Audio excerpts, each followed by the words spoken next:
Just making sure everything is A-okay. And I think it is.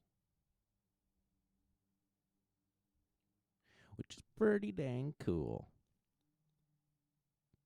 All right. That's fun.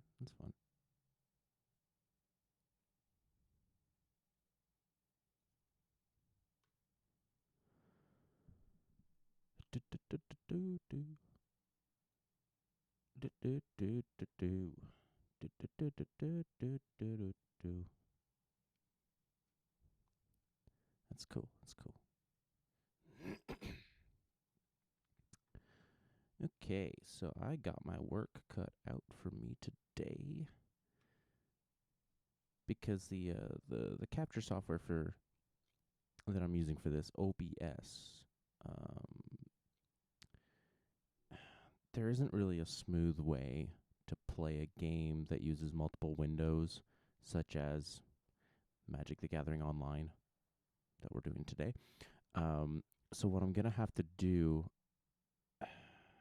is, like, as I open a new window, change over the properties of the window that I'm casting to you guys, so it'll be actually doable.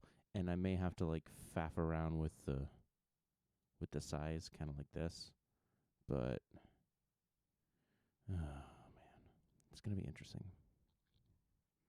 It's going to be very interesting. But as you can see over here on the left side of the screen, I've got a lot of decks to play around with, and I'm really excited to get that going with you guys. So let's hop into a game, shall we? First things first, I'm thinking I'm going to do Tana and Ishai once it opens. Since the display pile view. Can you do that? No? Okay, cool. Well, there's that. There we go.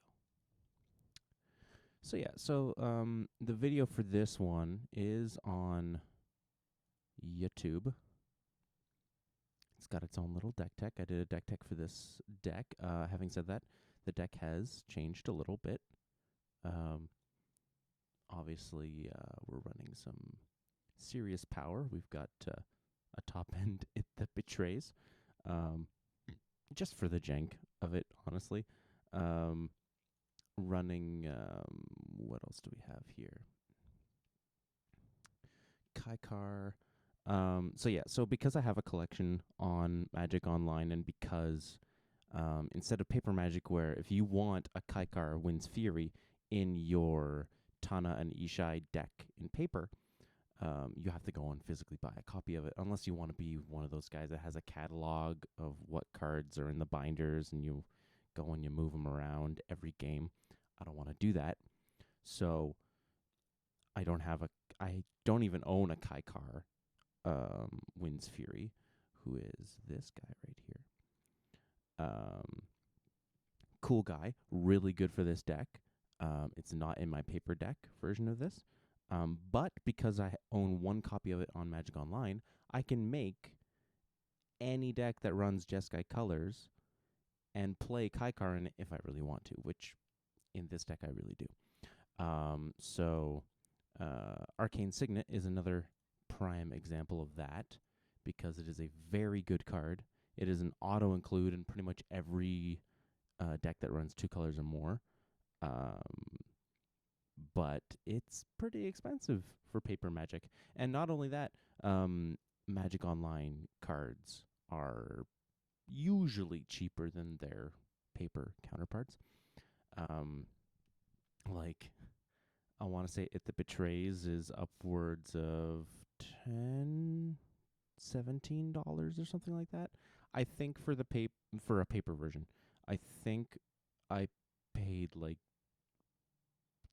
15 cents for it back when I got it.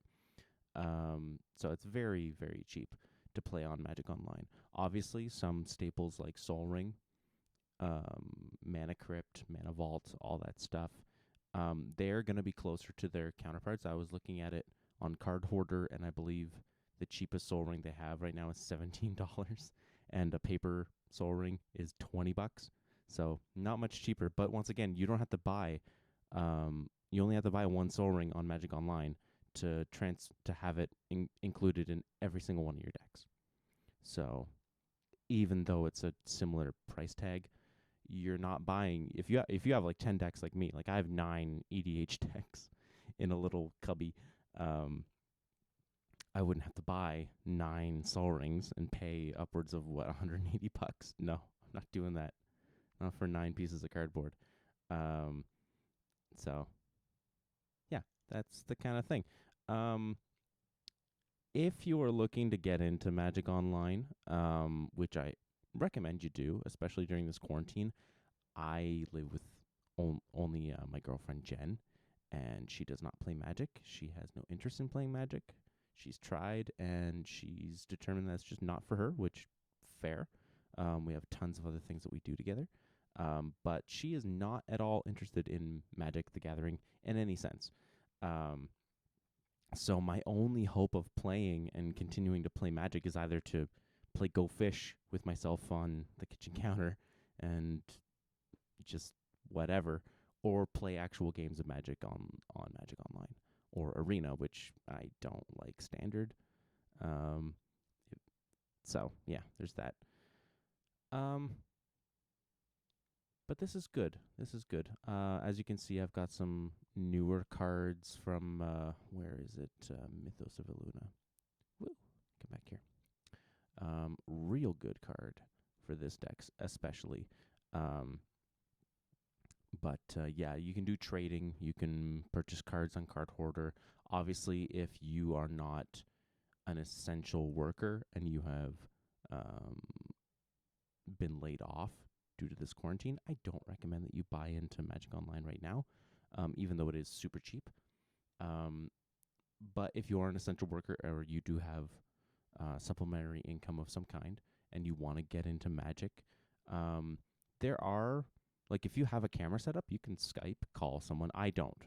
So if I had a camera set up, that would be really sweet. But there's that. Basically, my only sort of situation I could do is like tilt down my thing and just like tilt it down to like the table, and it would be kind of weird, and definitely not conducive of a live stream. But thankfully, I have a catalog of cards on Magic Online, so we can do that. So I'm thinking I'm gonna start with Tana and Ishai. I may bust into some goofy stuff like Hokey Pokey Brea. This deck does not have a deck list, or not a deck list, a deck tech on my channel, but it is effectively Brea Ethereum Shaper. A little story behind this. Brea Ethereum Shaper, the precon that she came in, was very, very strong. I think when I bought it I bought all 5 of them for like a, not a draft, but like a me and like 4 other friends or 3 other friends started playing together with these decks, and we told each other, look, here's the deck, go and purchase $10 worth of upgrades for these decks, and then we'll play them together. And I swear to God, I maybe spent like $7 on the upgrades, and it was a monster. It was unbelievable. Brea has especially for the artifact synergy deck that she came in.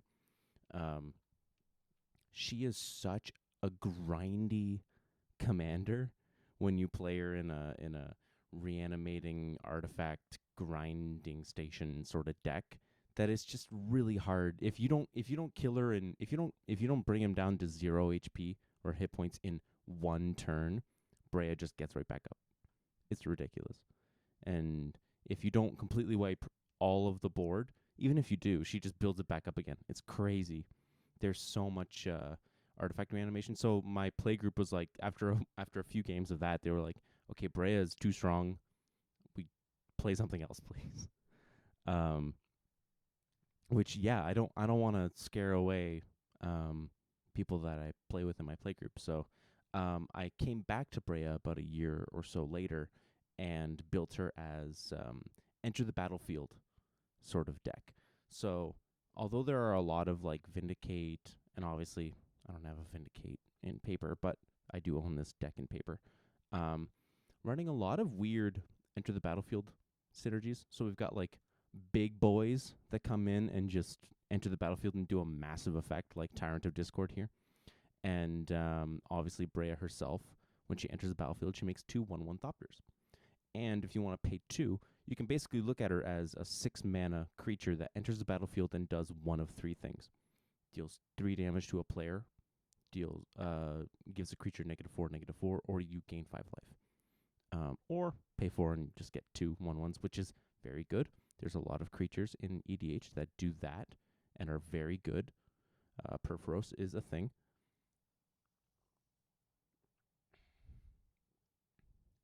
Sorry, I just. And otherwise, we've got some decent enter the battlefield effects. The deck, the precon deck, does come with some sort of enter the battlefield shenanigans and stuff, but it's definitely not to the effect that we're looking at here. This is definitely more powered down. But we've got some good synergies like Goblin Engineer. There are definitely some artifact synergies in this deck, but you're looking at like Gift of Immortality and Eldrazi Displacer. Oh, I'm noticing that when I right-click it, the pop-up doesn't come up. That's interesting. Okay, cool. So I'll have to do that when I go over to it. And if I can zoom in a bit. Okay, so we're learning here. We're learning. I recommend, if you don't have the Gatherer app on your phone, that you go ahead and do that. It's a great way of, like I use it all the time whenever I'm deck brewing. Yeah. Anyway, so let's just play a game. Why not? Let's get in there. Oh. Okay, so now. Oh God. Oh no. See, this is this is how it's gonna be here. This is how it's gonna be. There we go. I figured it out. Got him. No, I want to do that. I want to fit the friggin' thing. It's not the greatest looking thing in the world, but whatever. I'll definitely have this figured out. Oh. Oh, that's a companion. What's the commander, though? Oh, Animar. Starting deck contains only cards with converted mana cost 3 or greater and land cards. Interesting. Does that work? Okay, anyway. Oh, crap, I'm playing Muldrotha. Okay, well, I'm playing Muldrotha. I'm not going to kick it out here. 2 lands. I've got things I can do with them, but I don't want to waste Vampiric Tutor on a ramp spell. So I'm going to mulligan. This deck runs a fair amount of lands. Oh, my God. Oof. Okay, so keep in mind of that. This enchantment here, this is a combo payoff for this deck and a very good discard spell, like Graveyard Filler and card draw engine. But we're going to mulligan that because it's 6 mana and we only have 1 land. 1, 2, 3, and ramp. Kind of. And some nice small boys, so we'll keep that.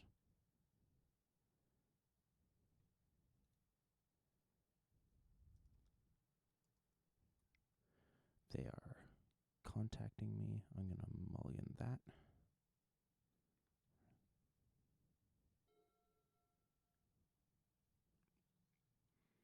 And I'm going to just shuffle that over. Okay, so Omnath, Locus of Rage. Queen Marchese and Animar's Holy Elements. That's fun. Okay, so, man, it's a pain in the butt that you guys can't see it when I right-click for a menu. But when you begin playing, you're going to want to, for the first early turns, you're going to want to do what's called a yield all. Basically, you're going to play your land, you're going to ramp, you're going to pass the turn, probably. Unless you're a meanie head and you play interaction for the first 3 turns of the game, or 4 turns of the game. Usually you just want to yield. Just take your turn, pass it, whatever. Main phase. Okay, so it tells you over here that this is your main phase. And let's just play our command tower or whatever. And we'll say okay. So saying okay, you pass your main phase to begin combat. There is no combat. I don't have a creature. So pass that. There's a lot of clicking okay. And the okay is over in the bottom of the corner here. Just passing the turn. And you know what? I'm actually going to tap that for blue. And then I'll get, tap that for whatever. Just going to yield. Now I actually get to... There we go. Ah, man, that's so dumb. How do I make this fit properly? I don't care. Winter Blade. Yeah, okay. Until next end step. Okay, so I want... Yeah, Keel is okay. Yeah. Just farting around with this live stream setup. I want it to look good. So yeah, so the OK button is going to be right over here, and it's just going to, every time you get priority, it's going to ask you or tell you, like, hey, this is what's happening. Say OK to let it happen, or cast a spell if you have some sort of interaction. Yeah. Where the heck are we here?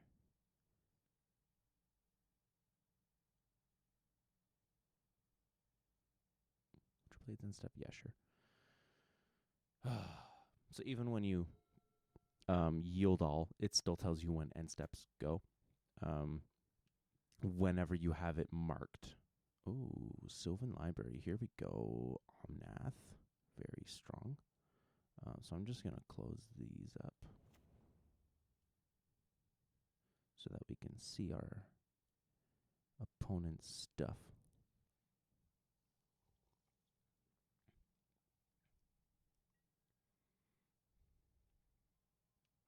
Debating whether or not I want you guys to see the Chatterino. But for the meantime, gonna say sure, yeah. Main phase 2. I don't know if I want to run out my Lawless Troll, but let's do it, whatever. So you play your land. You pay the correct mana. And you put him on the stack, and Wrestling Magic Addict is totally going to counter it. No? Okay, cool. So press OK. And this, because my mana's tapped out and I've got nothing that's cost 0, I should be able to just pass priority and say go. No possible play. Yield all. Okay.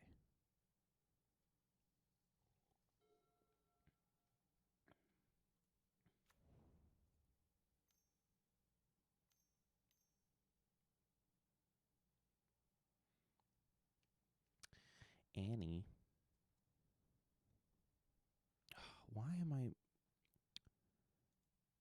Why does it keep asking me? I don't have anything I can do. Oh, it's because a lot of the troll I can discard a card. Oh, that's why. Okay, well, whatever. In that case, I'm going to turn off auto yields because I don't want... So, in the early game, you'll want to be able to yield just to make the game go faster because there is a timer. I've only got 56 seconds left, or 56 minutes of game left before the game decides you've played too long, get the heck out of here. You're disqualified or you conceded. But there comes a point later in the game when you do want to be able to interact and stuff, and you want to be able to turn off your auto yields so that you can respond and not immediately die. So it's a good thing to keep in mind, because I have lost a fair amount of games on MTGO because I forgot to turn off my auto yields. So yeah, I'm probably going to do it today.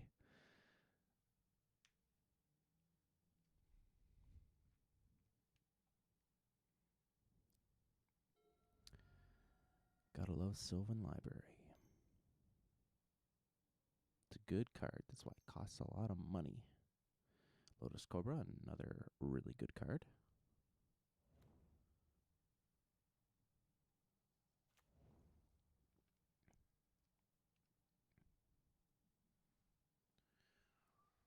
Okay. I'm thinking I'm gonna keep Pelucranos in my hand just so I can discard him to Ludylith Trolley Boy. Oof. Oh my god. That's so rough. Oh my god. Oh.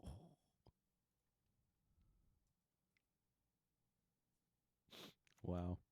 Got him. That's crazy. Oh, he actually got him. He actually got a land. That's crazy. The luck. Ooh, who are you targeting with that? Wait, what? Oh, damn. That's cold-blooded.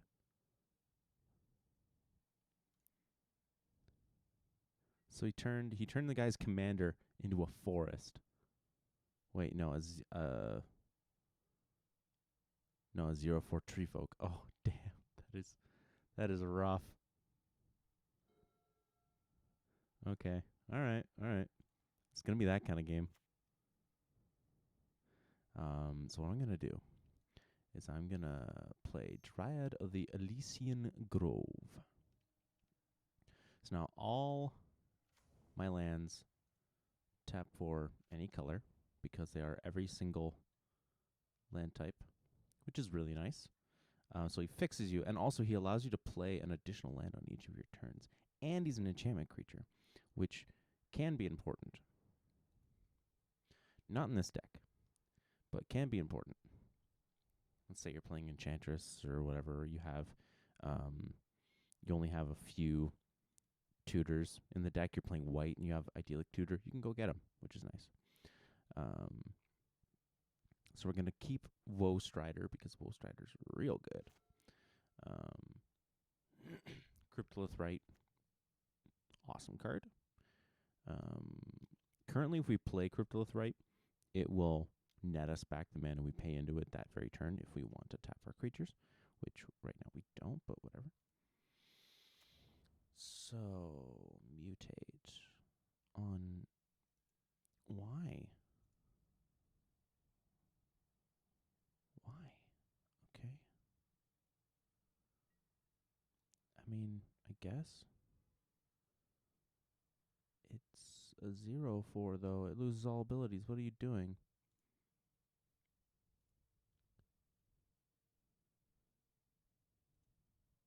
Okay, yeah.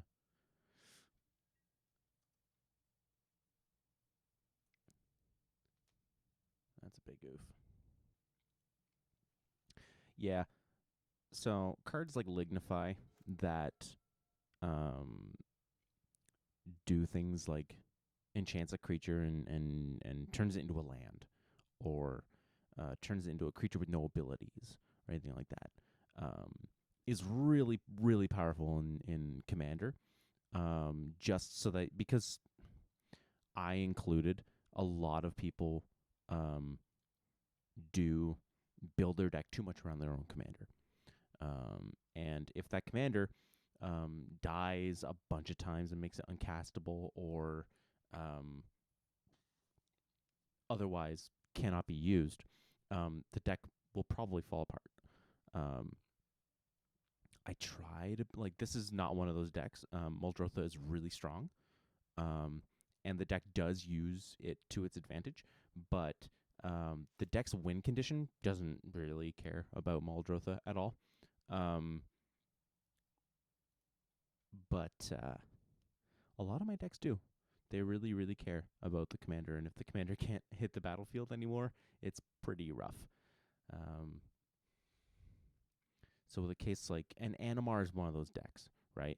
Like, yes, he has built-in protection. Animar has protection from black and from white. But if you're able to do something like Lignify it and turn it into a creature with no abilities, even if you kill Animar, because he's only 3 mana, 5 isn't that bad. 7 isn't that bad, especially when you're playing green. He's going to have the mana to recast it with the commander tax. But if you Lignify it, you can't recast it because it's still on the battlefield, but it doesn't do anything, which is nice. Who the heck is casting this?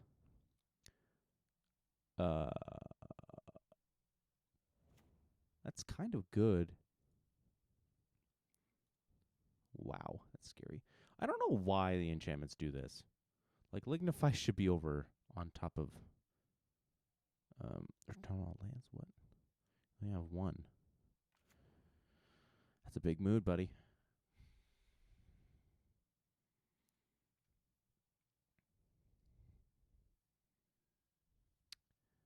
But yeah, so I try and use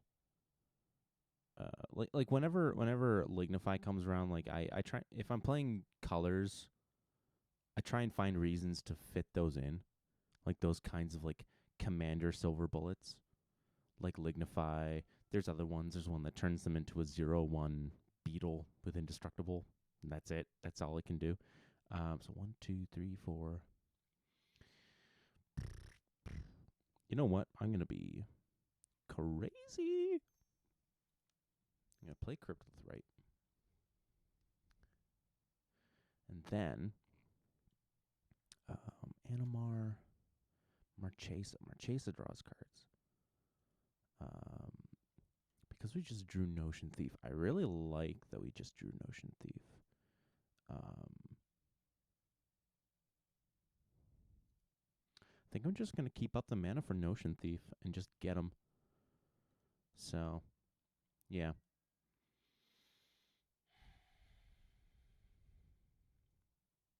Okay, so this deck, we are playing Sultai Dream Halls. So, there was an old Magic block called Stronghold, I want to say it is, that introduced a 5-mana blue enchantment called Dream Halls. That is a world effect, a world enchantment that says, basically it says, if a player wants to cast a spell, they can choose to pay the mana cost, or they can choose to cast it by discarding a card that shares a color with it. Who are you attacking? You are a 0/4. Why are you attacking? What? Enters the battlefield, turn target spell or permanent in his hand. Huh, fun. Anyway, so you can choose to just cast it as normal, or if it's a blue card or a green card or whatever, if it's a colored card, you can cast it by, instead of paying the mana cost, discard a card that shares a color with it. And then we run an enchantment called Recycle. So for 6, you have an enchantment that says, skip your draw step. Your hand size becomes 2, but whenever you play a card, draw a card. And they actually made like a copy of this card in black called the No Profusion. So 4 and 2 black, or 4 and 2 green, No Profusion, or Recycle. They do exactly the same thing. So what basically happens, if you have all 3 of those enchantments out, you discard a card to cast a card to draw 2 cards for free. Discard a card to cast a card, draw 2 cards. Discard a card, cast a card, draw 2 cards. keep going. If you have a big enough hand, that just becomes game winning. And we do run enchantment clones, clever impersonator, mirror maid, stuff like that. So you can discard a card to cast a card to draw 3 cards or 4 cards. And then you're just drawing your entire deck and playing half of it out onto the board for free. And Muldrotha, with Muldrotha out, you only need one of those enchantments, because then you discard a card to cast a card from your graveyard to draw 1 card. So, yeah. Muldrotha does work well with the combo, but she's not necessary to the combo, if that makes sense. Oh,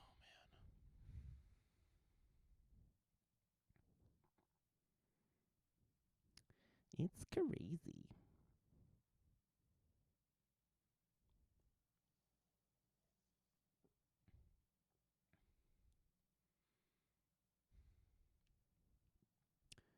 So yeah, so with that, it kind of like, although we have those wacky enchantments that do work really well with Muldrotha, it kind of lets us run kind of Muldrotha. Like, you want to having dual colored cards like Notion Thief is nice, because then you can cast a card by discarding a card and whatever, and the discarded card or the casted card, it just makes it easier. If all your cards are just monocolored, then you could run the risk of having only an artifact card, a mono green, mono blue, mono black, and then it's like, well, I can't discard any of these. But if you have a Dimir and a Golgari card in your hand, then you can discard one to cast the other, and you're okay. Oh God.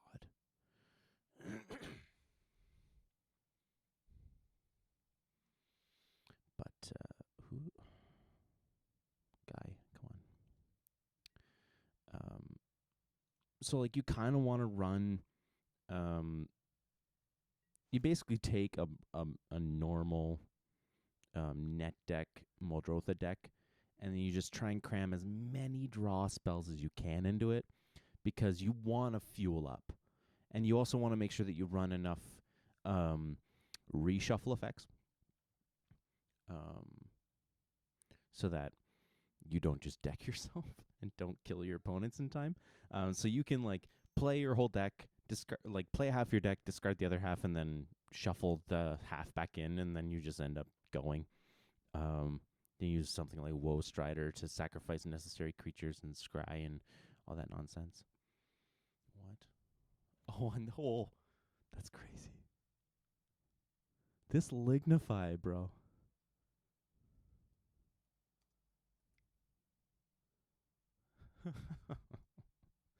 That's crazy. And that's real good, because even Mind Sensor was really putting in work against Omnath.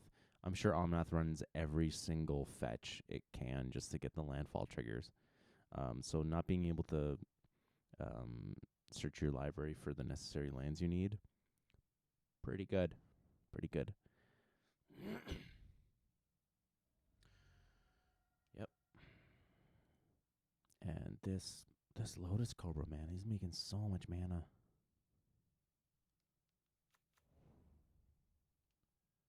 Play a draw spell. I dare you to play a draw spell.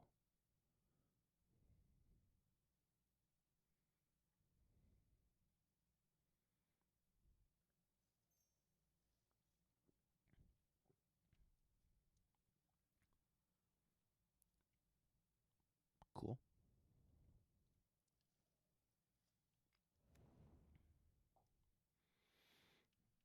So I guess the question is, if he doesn't draw any more cards, do I want to run out the Notion Thief at his end step and just let it, I don't know, probably die or generate me mana next turn? Or do I just want to keep it in my hand so that there's something to do? I'm going to run it out.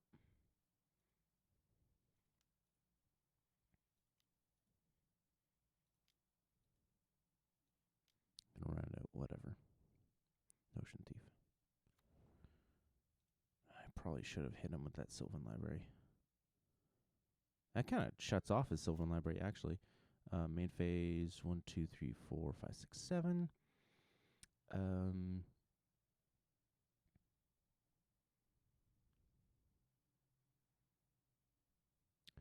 gonna. There's not really a profitable way for me to attack, so I'm gonna play my Woe Strider. I still have my Prelucranos. So I'm not going to play Biden of Thassa right now just because there's not really a profitable way for me to draw cards off of it at the moment. So I'm going to play that. So he comes in, he makes a goat, and you can sacrifice another creature, so not itself, to its ability to scry 1. And it also has escape if I really want to, which I don't. I don't play it for its escape. Typically, I want to keep my cards in my graveyard. But if it's down to the brass tacks, whatever.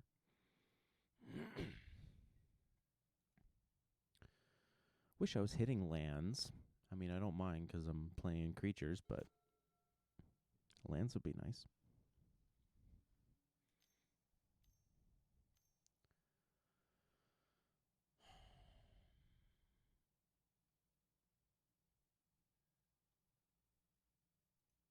Whenever you cast a creature spell.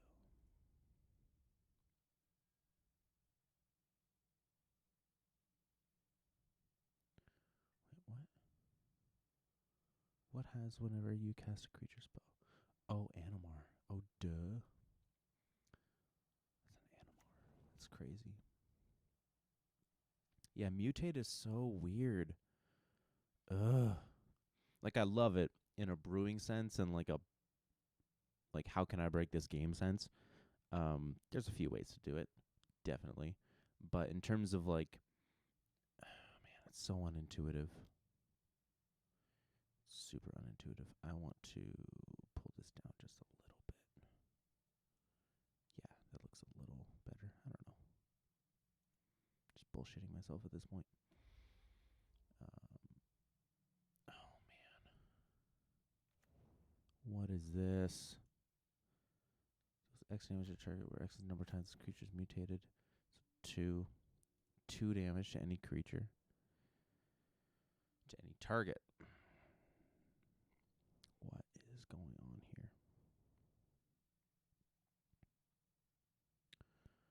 Yeah, I wish the right click pop-up menu was showing up. So in Magic Online, you can right click on a thing to look at its stats, and with mutate that's especially helpful.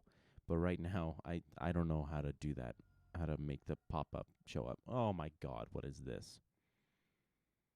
Oh, what is he doing? This is nuts. Okay. So if he targets any of our creatures besides Woe Strider, we can just sacrifice it to scry 1 in response, which I don't like doing. But hopefully he can't just... Oh my god, what is this?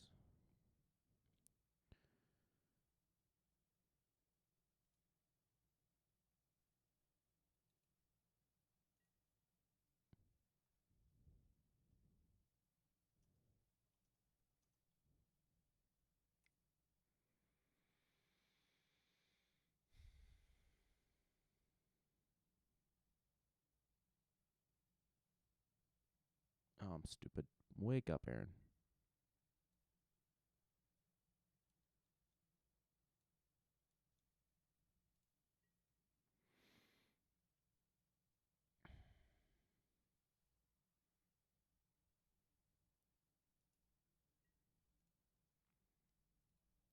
Okay.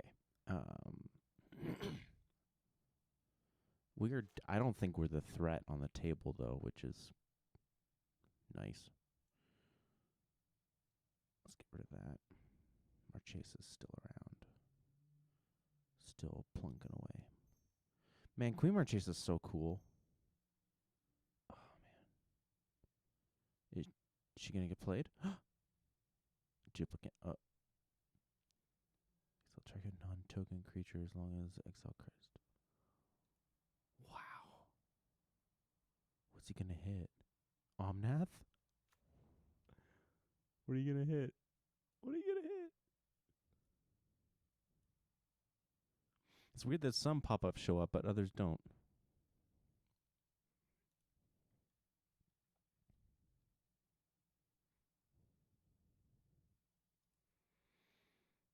Who are you targeting, buddy?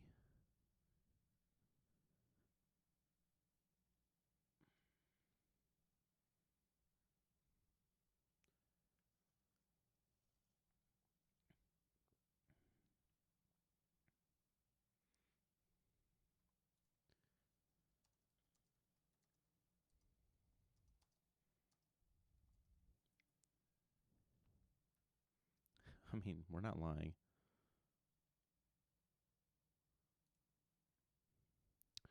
So who are you? Oh, no.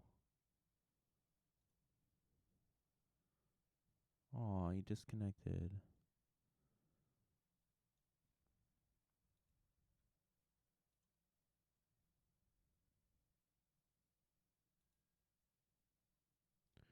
Wait. Oh, duplicate actually targeted Omnath, and then he just conceded in response. Wow, that's lame.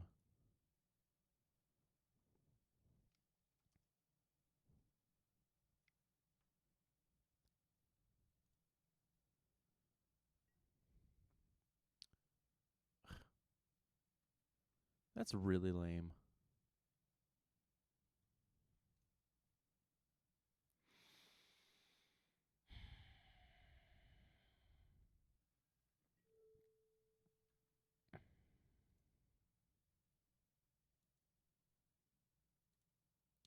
Okay, well, I guess it's my turn now.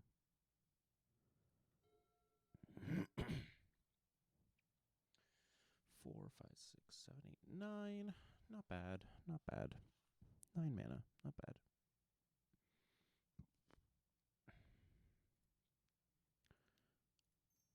I mean, yeah, I guess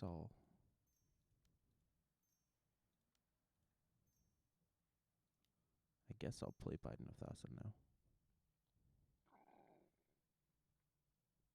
I still don't want to play Perlucranos because, I mean, the board, I don't have enough mana to make it matter. That's rude.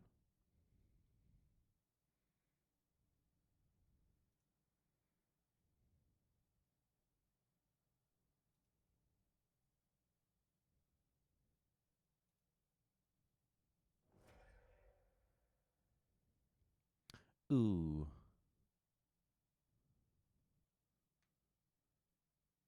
Whenever you tap a land for mana.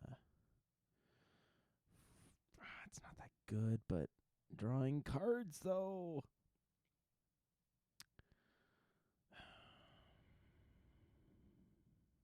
Leave it on top. I'll be drawing cards. It'll be fine. It'll be fine. It'll be fine. It'll be fine. Okay. So, as I said, he went to go kill my thing, which sucks, but I'm still getting a draw spell of some kind.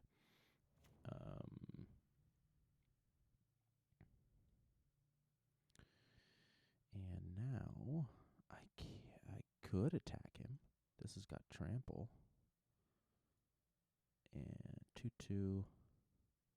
It's a 3. Oh, it's a 3/4. Never mind.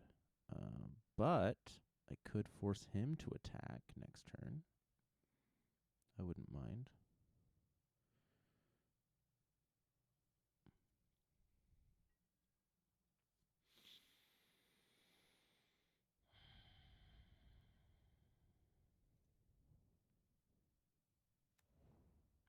Yeah, and I'll play that. Okay. Return to land. Well.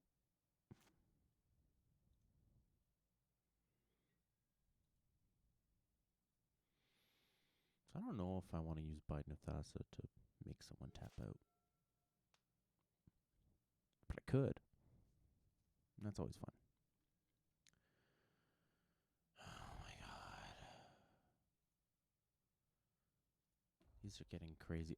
It's a 9. It's a 9/10. What the hell? 3/3 lifelink. Yeah, I think I'll make him tap out. I want to draw cards.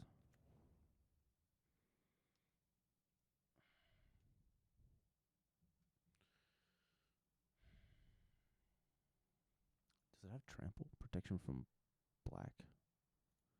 Oh, man. That's rough. And from white. So I can only block it with Triad at the Elysian Grove. That sucks. Oh, man. He's got some blockers for it.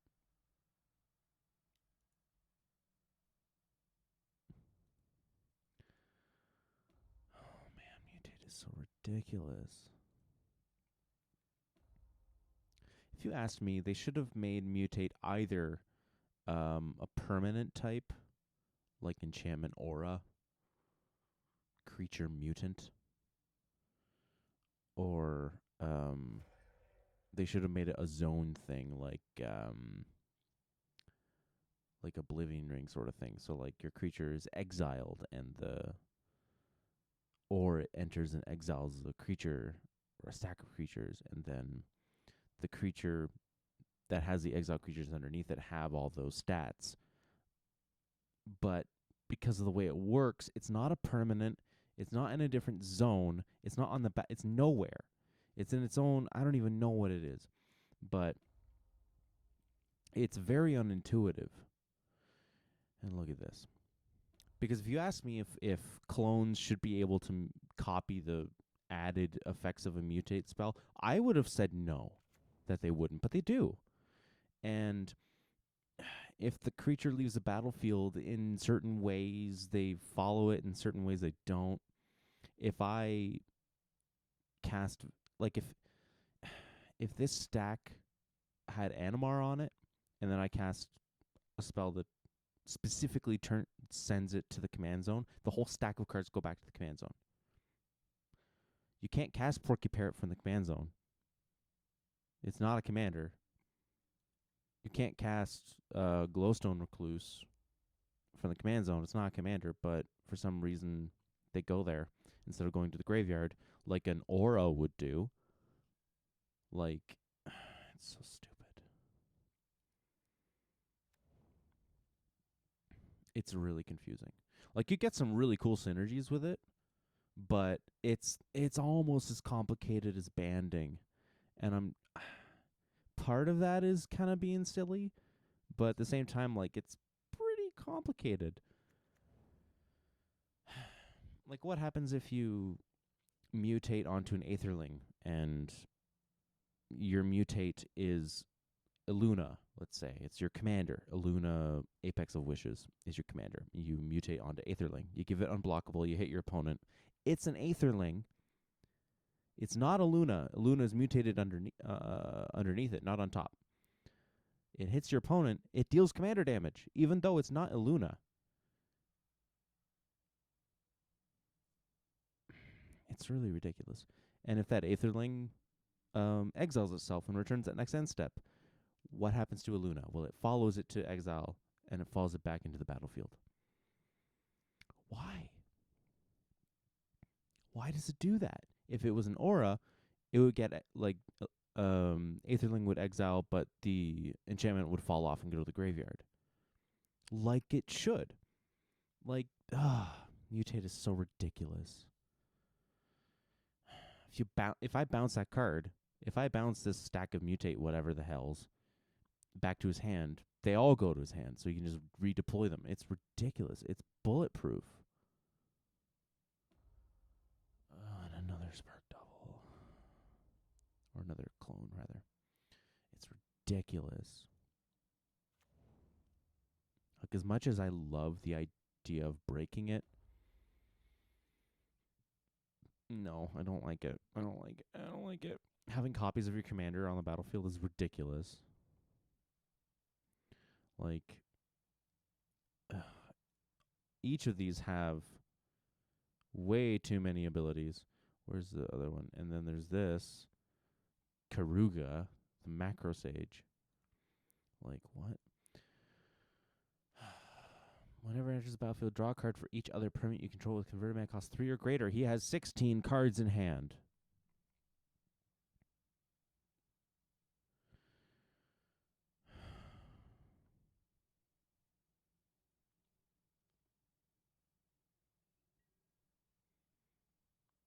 Like, really cool deck, dude. But at the same time, like, Companion is busted. Actually, no, the Kruga's fine, but like oh man, the mutate is so weird. If you're gonna make it this busted, make the mutate effect not as good. Like the effects that the mutate creatures do when they mutate, not as good. What the heck? Oh god. Come on. This is a bad game. Like if he mutates onto this,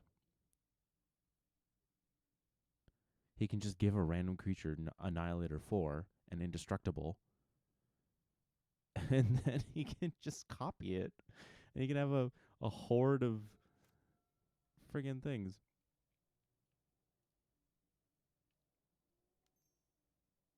Oh, he shuffled it into his graveyard. But that's why he's running it.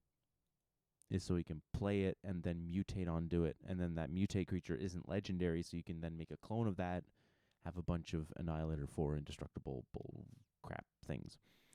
First strike, flying, trample, reach, vigilant, double strike nonsense. I don't know. But you get the point. It's ridiculous.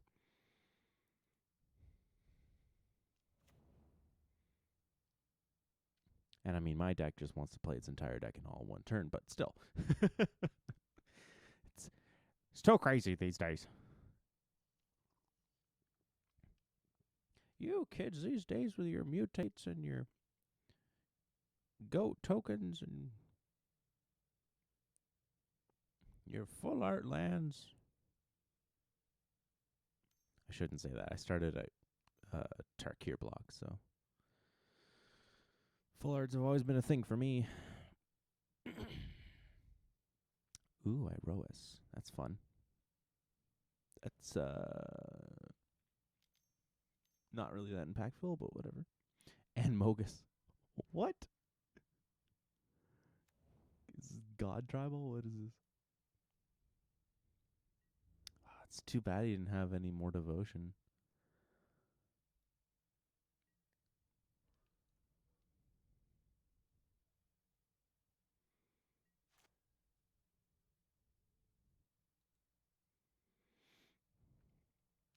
You may sacrifice a creature. Okay. I don't want to. Okay, so 1, 2, 3, 4, 5, 6. Okay, well, whatever. Black, green. And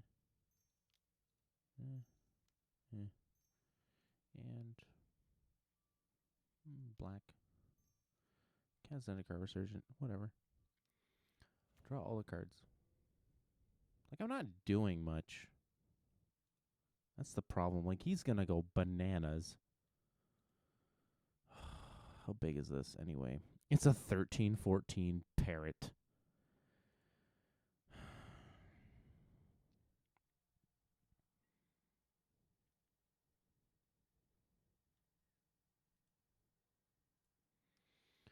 Guy scooped over a duplicant. Yeah, we got 13-14.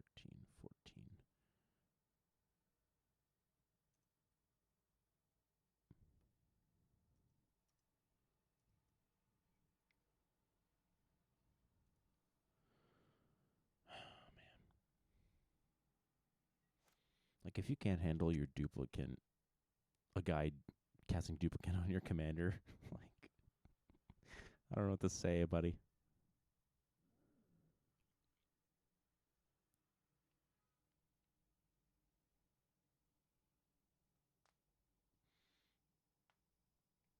Really wish I had that Notion Thief, but whatever.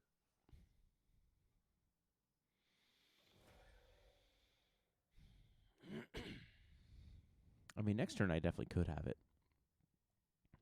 So there is that. Actually, 2, 4, 6, 8, 10, 11, 12, 13, 14, 15. I could play Perlucranos and just do something, but there's not really much. Yeah.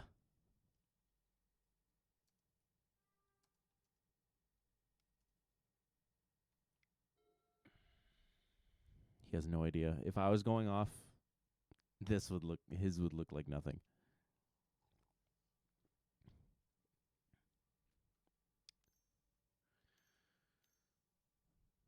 3 green. Which one does this do? Is this like a cheetah creature into play? Put any number of creature cards from your hand onto the battlefield if you remove a divinity counter from it.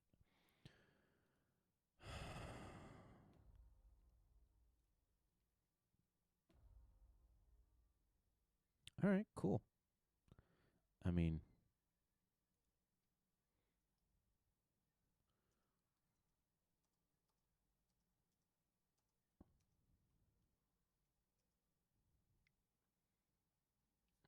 so do you just win right now or what?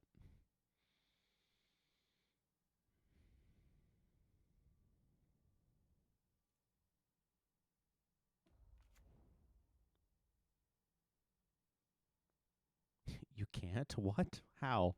How can you not win when you have 8 cards in hand and a Myojin of Life's Web? Bruh. How do you not just win? You have a 13 4. You have a 14/15. All the mana in the world. Whoa. Okay, so hexproof. You've got Momir, you've got Thassa. You've got Imperial Recruit. How do you not win? Okay, you go to combat, dude. You just thump us a few times. What the heck is this? And it's an 8/8. Like, oh my god. I don't have many board wipes in this deck. I don't think I have any. I should put Damnation or something in here.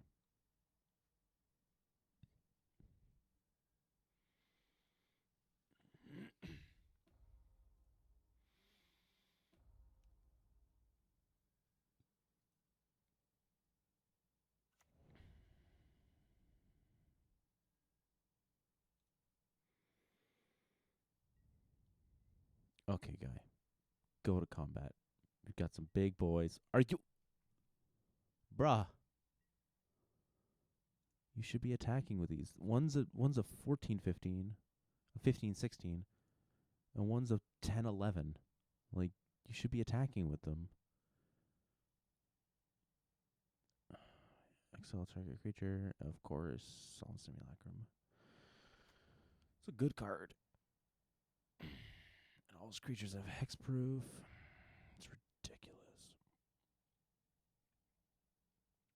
So I think I'll play Muldrotha and Notion Thief and just hold on for dear life. Man. I could have made him attack. Sadly.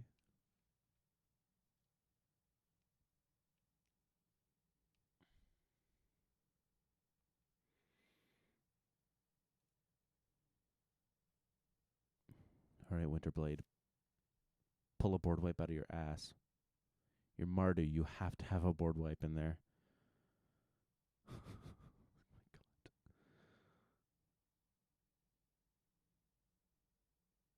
Come on, buddy. You can do it.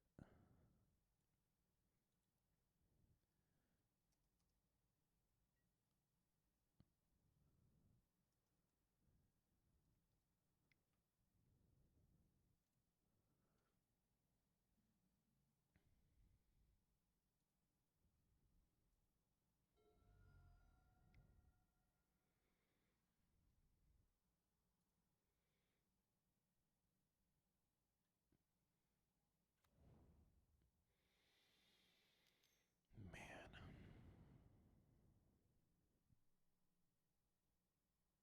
Queen Marchesa. Cool. All right.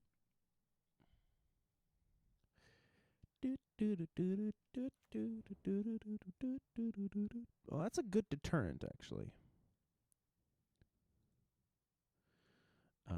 At the beginning of your upkeep, if your opponent is a monarch, make a 1/1 touch and haste. Okay.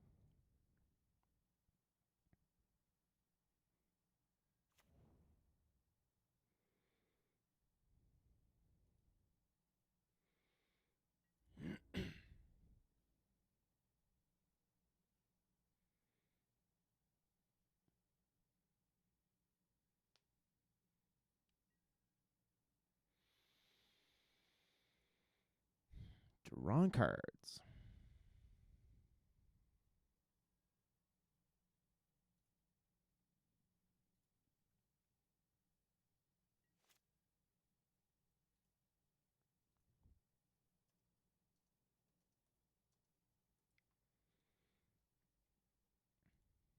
Not sacrificing a creature. Screw that.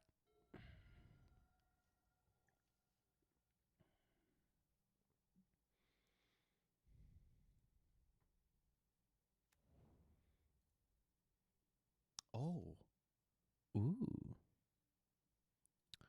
1, 2, 3, 4, 5, 6, 7, 8, 9, 10, 11, 12, 13 mana, ladies and gentlemen. All right, that. Choose a type of mana, sure. Actually, undo.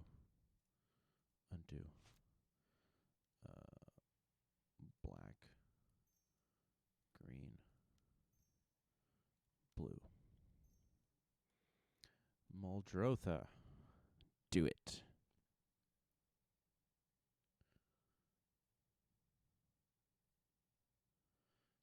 Draw a card. Yes, I want to draw.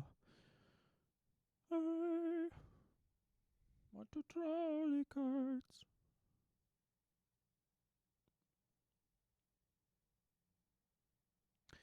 Sadly, though, if I do get my combo, I don't think I just win. So, okay.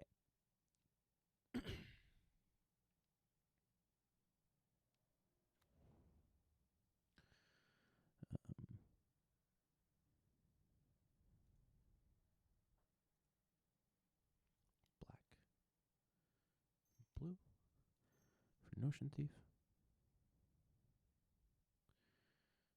Okay. Nice. Nice. I like that. I think I'm still going to go with Evolutionary Leap.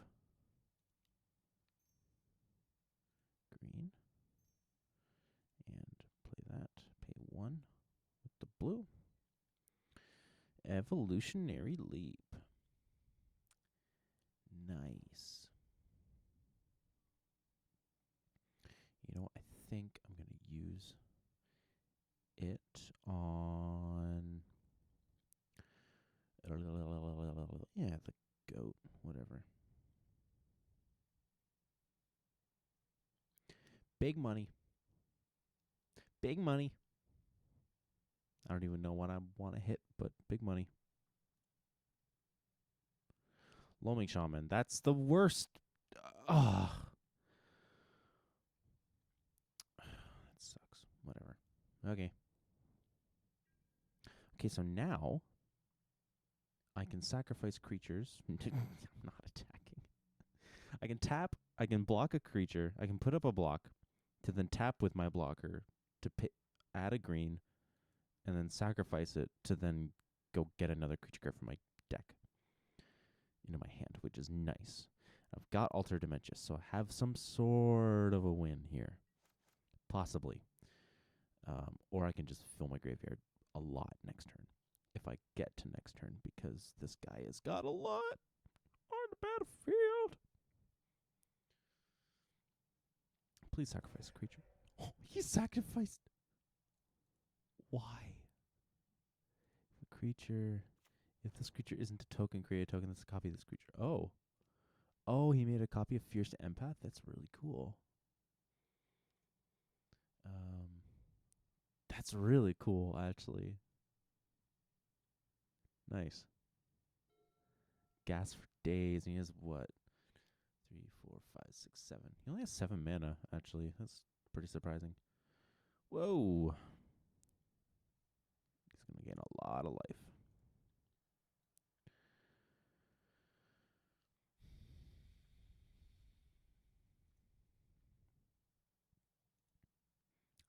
Cool.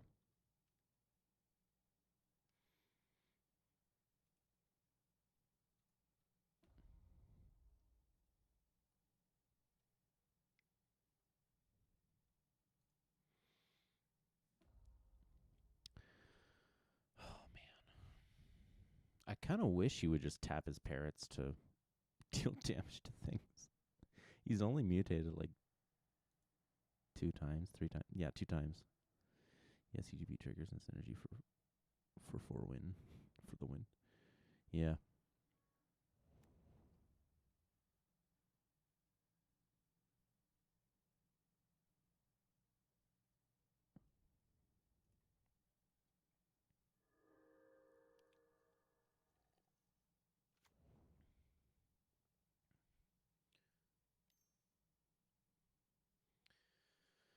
Yeah, so this deck definitely needs a board wipe of some kind. I don't even know what it runs.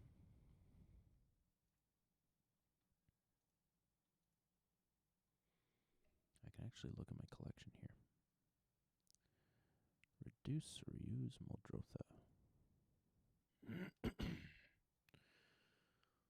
So it runs Archfiend of Ifnir, so whenever I discard a card, put a -1/-1 counter on each creature my opponents control, as well as a way to just continuously discard, which is fun. So, I mean, there's something, and it's a creature, so I could play Alter Dementia, mill myself a bunch, play the creature and the enchantment with Muldrotha, and then just start going.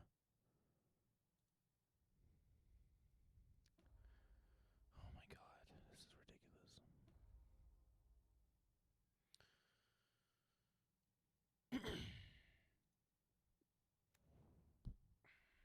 Otherwise,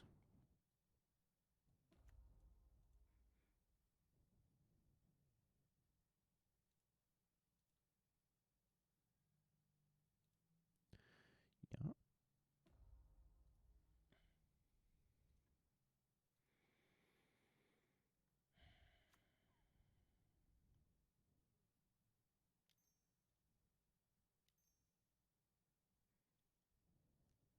Yeah, because Pelucranos doesn't really cut it here.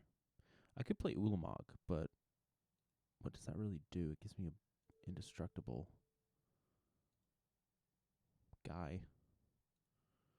But yeah, this guy's going off. I don't know what to say.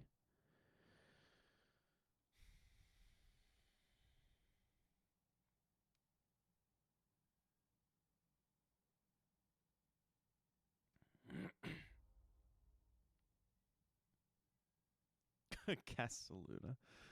Oh, it reveals a Luna, pardon me. Wow. That's a lot of cards. Oh my god.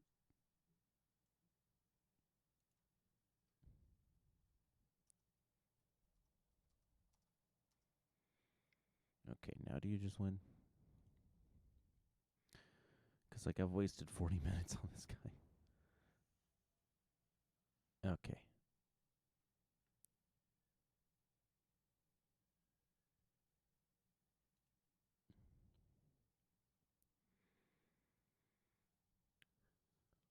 Hey, got him.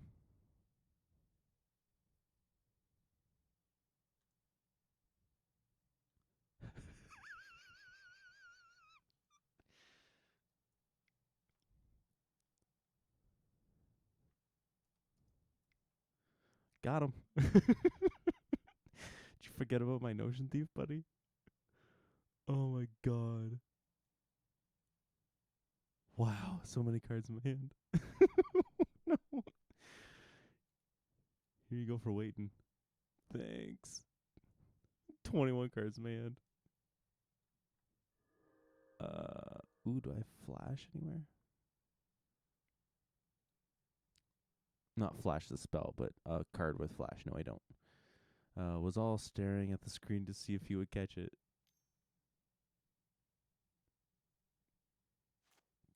Yeah, got him. Prime tech right there. But now he just kills me anyway, so whatever. God damn it. I don't have any way to discard a... Oh, I have a way to discard a creature card.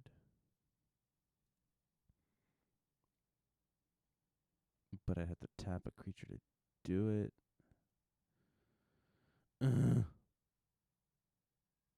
What is happening?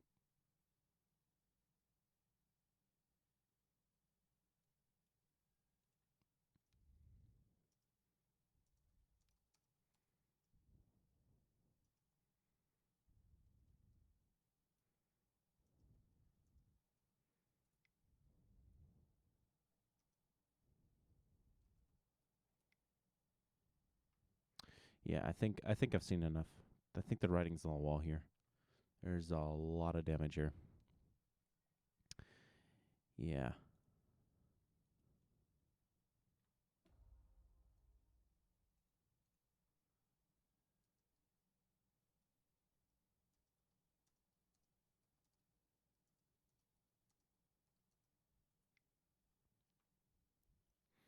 No problem, dude. May the best puke win.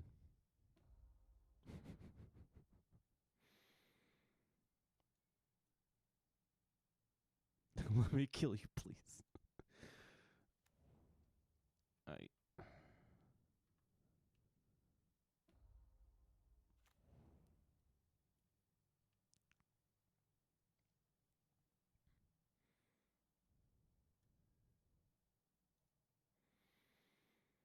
Okay, flying trample. 24-24. Jesus Christ. Oh man. Who'd have thought that the spider would be the best? Or no, that's Animar. Yeah, so Animar combat damage. Yep, GG. Can't block a flyer. That's a shame. I should probably put some flying creatures in here. Guy is gaining a lot of life though. Yeah, so we can kill one of us commander damage, and the other one with just too many creatures damage. Oh man, if I had a fog, that'd be hilarious. Oh, I should get Spore Frog in this deck.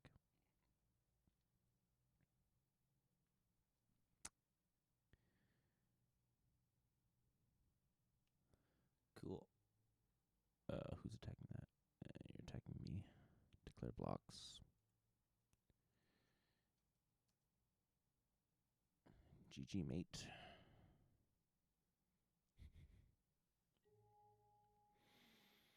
Okay, let's play an actual game of Commander next time. It's ridiculous. Oh, man, that took so long. Yeah. All right.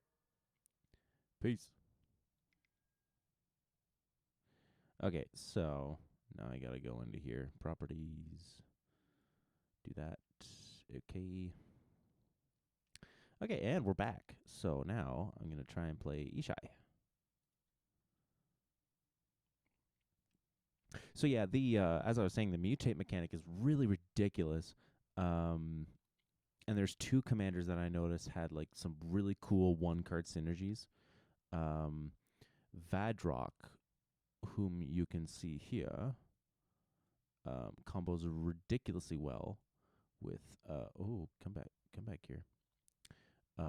So Vadrock is a 3-mana 3/3 with first strike and flying, but you can mutate it onto a creature for 1/2 red and 1 of either white or blue.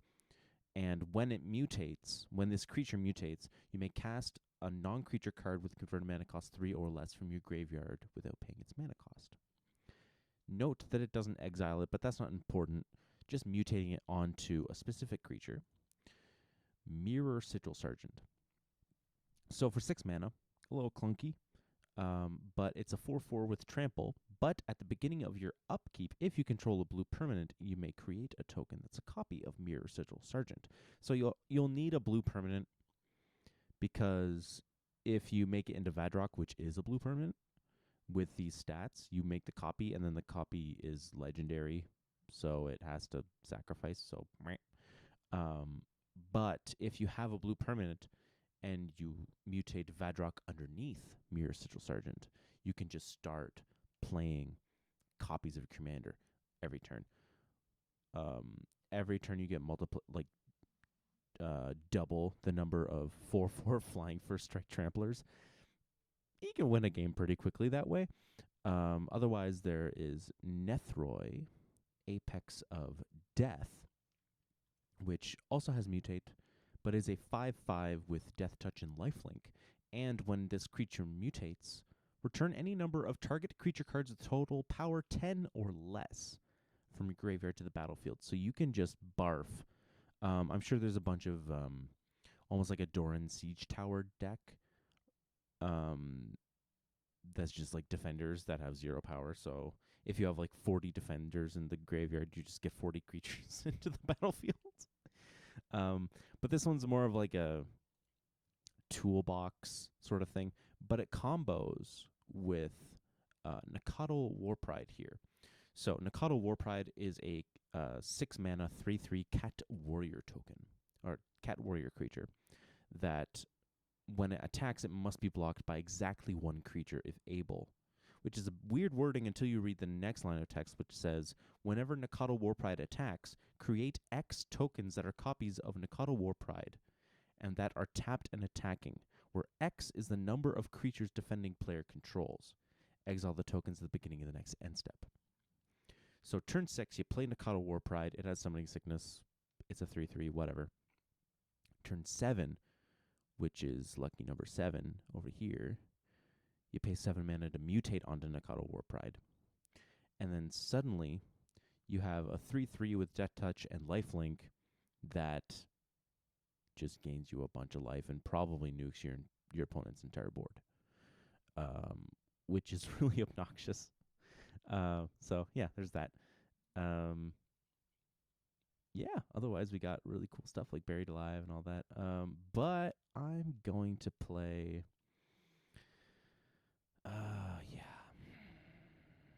Yeah, I'm gonna play Tana and Ishai.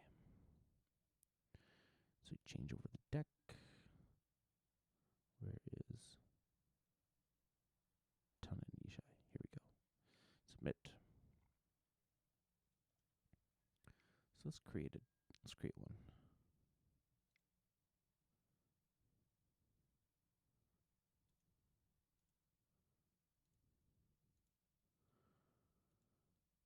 Okay.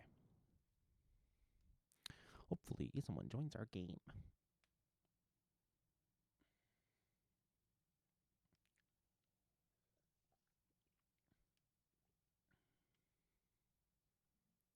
So hopefully this deck runs as planned. Kind of defeats itself sometimes with the low amount of mana it runs.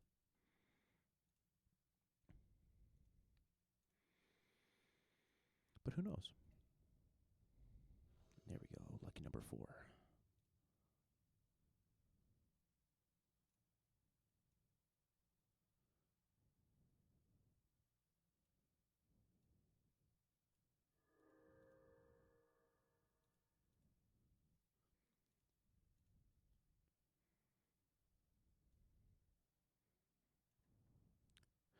I lost the die roll. Oh no.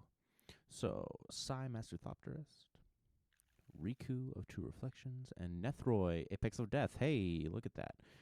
So no lands, so we are going to mulligan the shit out of that. 3 lands, but no. I like having green and red in my hand. So, and that actually doesn't tap for mana for a creature, so I'm going to mulligan again. This deck doesn't mind mulliganing because you can draw 1 draw spell and just fill up your hand, which is crazy. This looks good. We've got our colors. Got more than our colors. 5 lands. Let's keep that.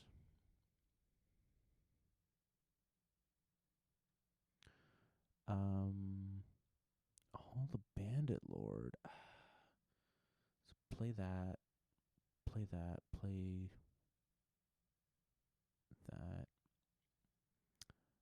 I think I'm going to mulligan the mountain away. Cool. Okay, so Frontier, Prairie Stream, Hall of Bandit Lord, Command Tower into Hasty Tana. Cool.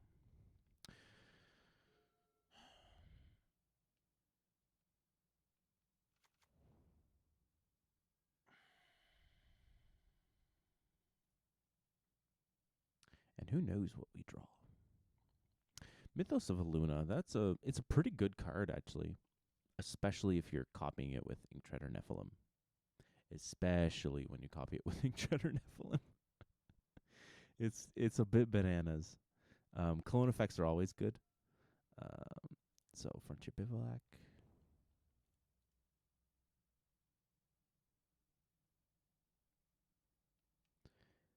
Man, the triomes that they printed for the for Ikoria.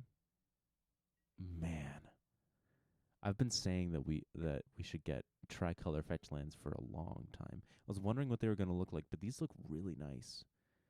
Like, yes, it always enters tapped, so it's effectively a wedge. Oh God, no, I don't want to concede. It's effectively a wedge land because it always enters tapped. No way about it. But it has the basic land types, or it has the land types, and you can pay 3 mana to cycle it instead, which is really, really pushed in my opinion. It's not a shock land. It's not supposed to replace shock lands, especially in modern. You're not gonna. You might see a one-of copy of these in modern, just for the decks that don't always have a turn 1 play.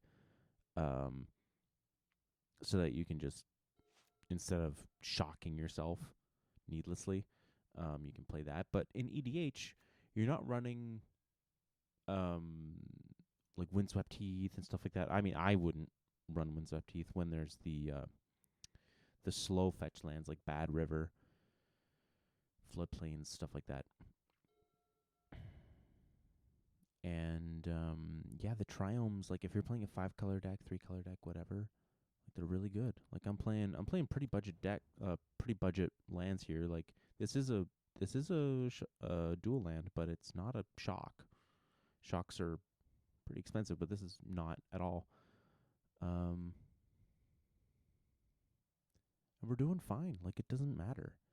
In modern, it absolutely matters, especially if you're playing in a tournament. Like you want to be hitting your lands, hitting your colors as efficiently as possible, and your life is a resource, honestly. And if money was no shit, then I would totally have like the shocks and the fetches and all that, and I'd be playing modern as well on this channel. But at the moment, I'm a poor boy, as are many people right now. So, Wall of Omens, yeah, Nethroy, I see you there. I see you, boo.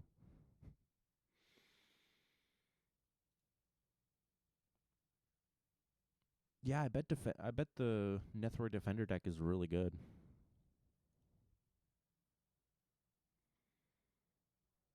Especially if you're like a big mill theme, like you play like Mesmeric Orb and all that good stuff. Life from the Loam, all that good.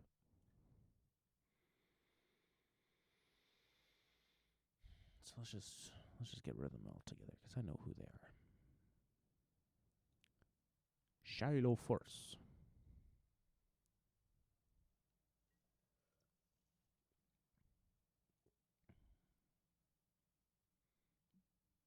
Yeah, Nethroid Defender, that seems pretty good.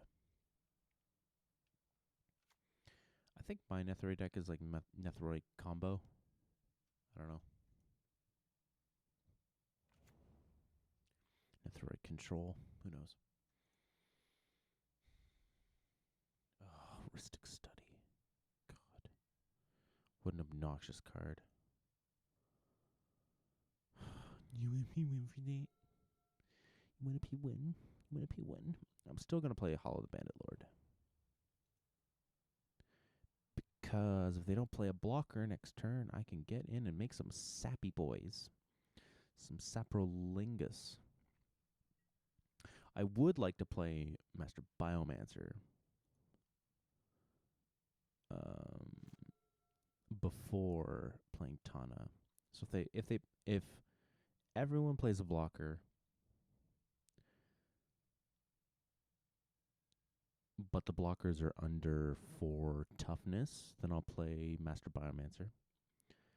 And if everyone plays a blocker and they're above 4 toughness, which is probably unlikely,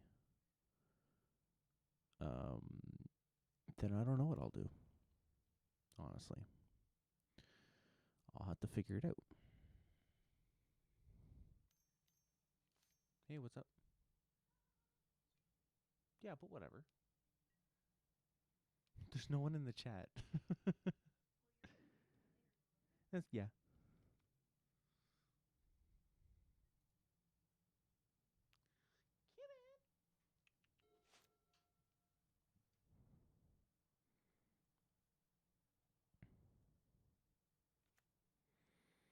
If I want to play Tana next turn, I have to play the command tower, though. Okay, but he's probably playing a blocker right now. Oh, okay, cool. So I got someone to hit in with, which is nice. So I think I am gonna go for the Tana hit Shiloh Force. It's one thing I like about Tana is that although she has that, I don't know, I don't like most commanders that require to deal combat damage to an opponent because you have to go on the offensive. But if you do hit them, you do get a blocker out of it, which is nice. Or in our case, material for, going bananas. So let's play command tower. And let's say red, green, blue, and that. Pay 3 life. Tana, cast.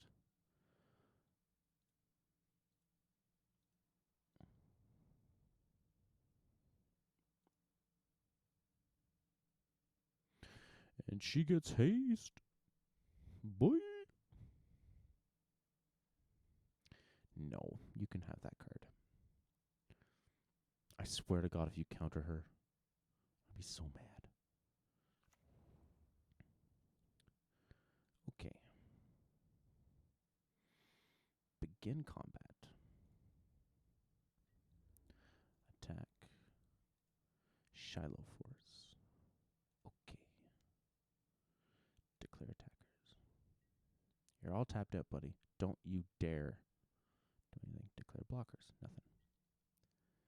Deals 2 damage. Always yield.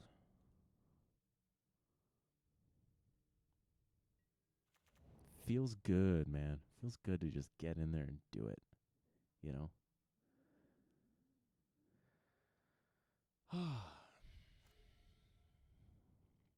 Now we can really start pressuring our opponent.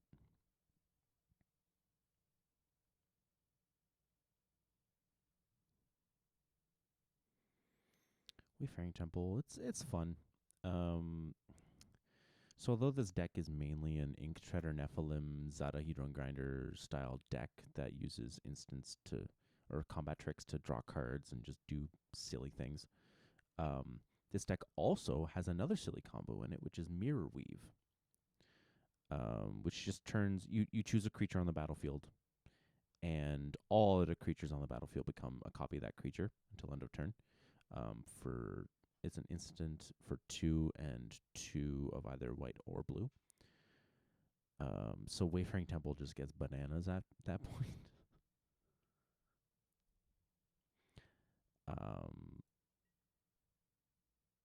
So yeah, if we draw Mirror Weave, that'd be hilarious.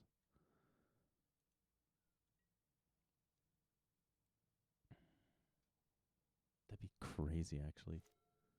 Oh man, because then the copies it creates are Mirror Weave. Because we have tokens, the tokens would become token copies of Wayfaring Temple, which then populate copies of Wayfaring Temple, which are now tokens, and then you just keep going and going and going. So we'll see.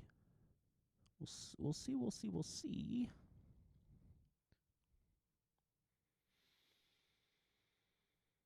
But at the moment, yeah, I don't know what my next play is. I think I might just play the Wayfaring Temple, especially if this guy doesn't play a blocker again. He just tapped out. What is he doing?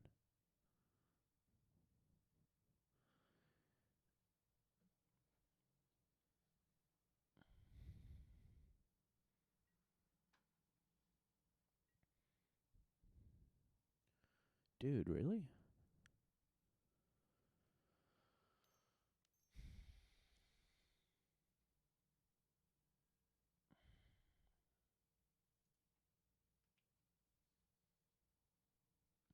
Bruh.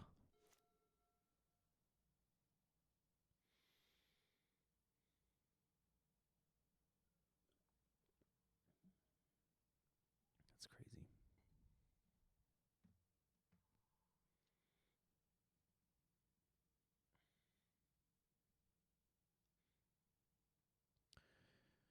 Yeah, a card that would be really nice would be Sunforger.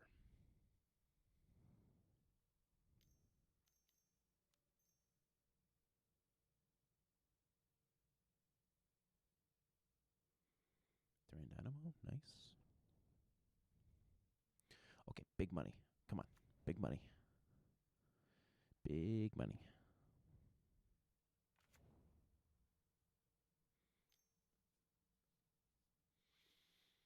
Let's see what we hit. This Hall of the Bandit Lord is going to be pretty painful, though. If we play anything besides Wayfaring Temple.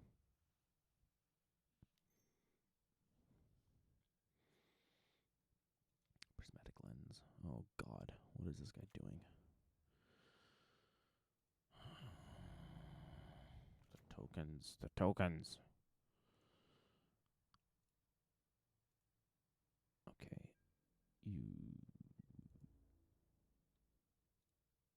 You should be done, right?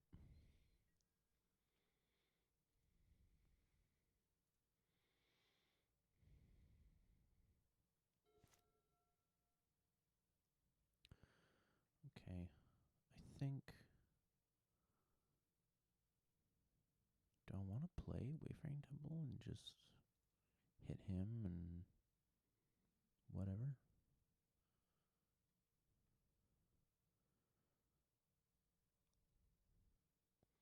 Okay. Let's play Seaside Citadel. You know what?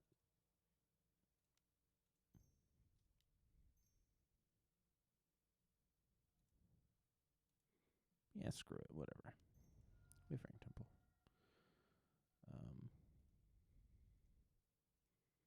Why not? Eh? It's a fun little card. I will pay one this time.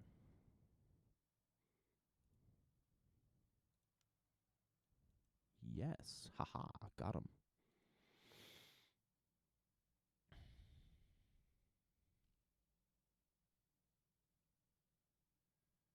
It's not that strong this turn, but it's good to get it out. Begin combat. And it deals decent damage. 1, 2, 3. I don't want to attack him with that.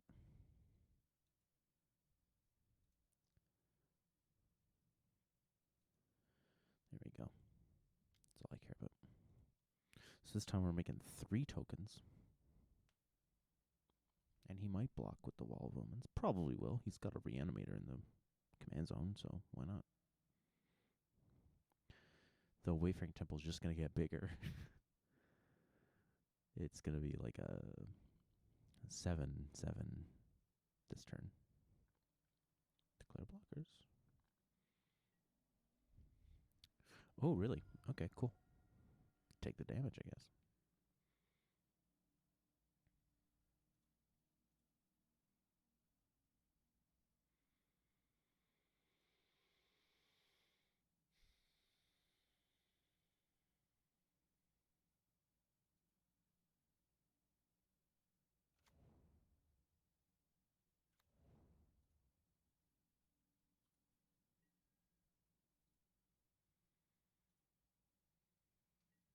Seems good.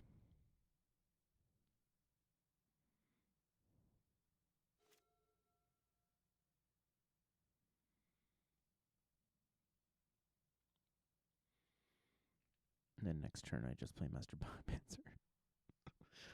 Oh, God. What is this?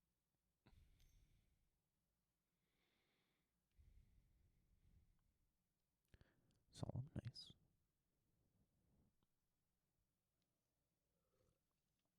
That's a good card to reanimate.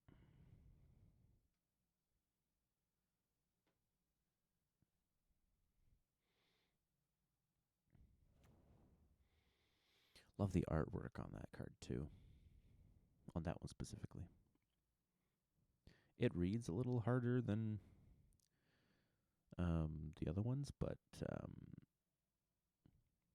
yeah. I mean, you gotta give credit to the original art for Solemn Simulacrum, but I don't know. It's just kind of bland looking. The colors, anyway.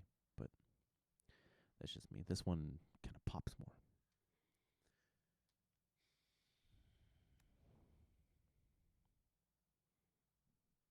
Bounce land, nice.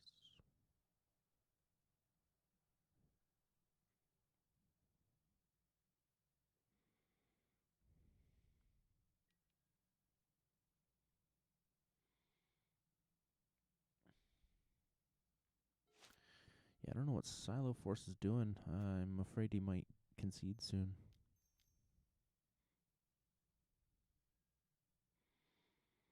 Okay. So now it's becoming harder to attack into people. I might use Simic Charm to bounce an opponent's creature. I could also just make a token with Mythos of Illuna.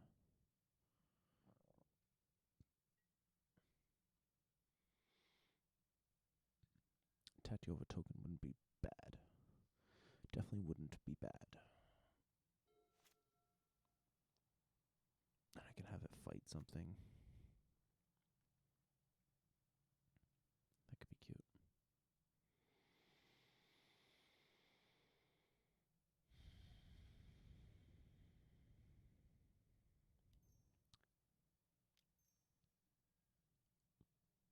Oh.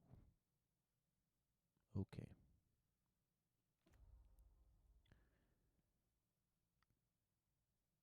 Yikes. I'm realizing that the Hall of the Bandit Lord just gives haste. Not until end of turn. Just it has haste still, which is weird. On both of them. That's weird. Why is it not until end of turn? Strange. Which means you could mutate and put this underneath, and the creature on top that has mutate wouldn't be summoning sick because it has haste. Whereas if it was haste until end of turn, and the turn passed, it would be summoning sick. Very interesting. I mean, I guess you pay 3 life for it. You better get something good out of the deal, right? Hall of the Bandito. Lorde.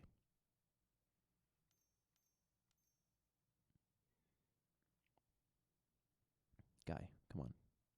Chop, chop. What, pancake? Come here.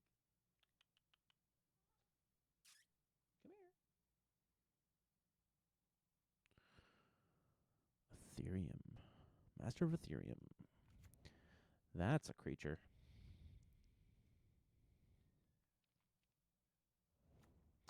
Sadly, my Mythos of Luna won't be good for that. Come here, you goober. Okay. Oh man. What the hell? What? You tagging me for? Okay, whatever. Fine. Hey man, I let you draw cards. You should be thankful. Oh, they're 2/2s. Ugh. How many of them are there? There's a lot of them there.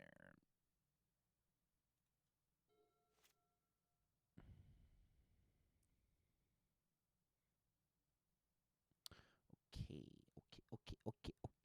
Battlefield tapped. Or I can get a mountain. Okay, so they both enter tapped. This one taps for mana. This one gets him right away. Or I can play out Ishai as a blocker. Hopefully these guys will cast some spells. 5 mana. Yeah. Oh, I don't want to take the life, though. That sucks. Okay, whatever. Boom. White. Blue. I don't care. Red.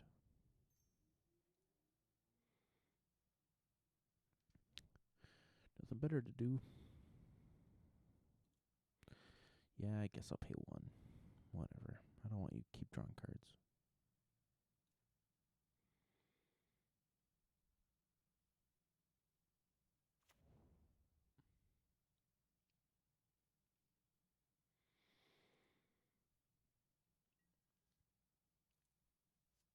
I don't think I can attack anybody right now. Which sucks. Token creature. Token creature. Wait, these aren't token creatures? These are token creatures. That's weird. Okay, whatever.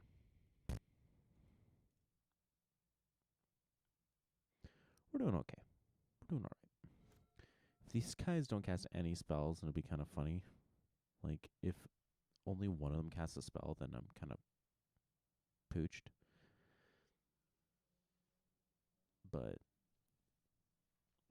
if Ishai becomes a 3/3, that'd be nice. Or more. And she gets big fast. It's crazy. She becomes like an Eldrazi after like a couple turns. It's a bit nuts. And honestly, like if she dies, like I don't really care. I don't think I'd cast her again, but I don't really care. Aetherios. Wow. Okay, cool. Very graveyardy shenanigans. Okay.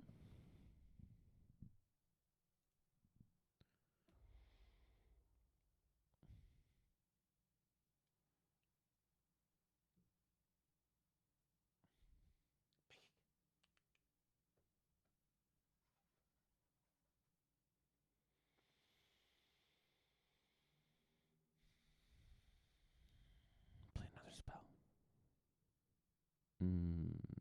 The heuristic study's making that difficult, though.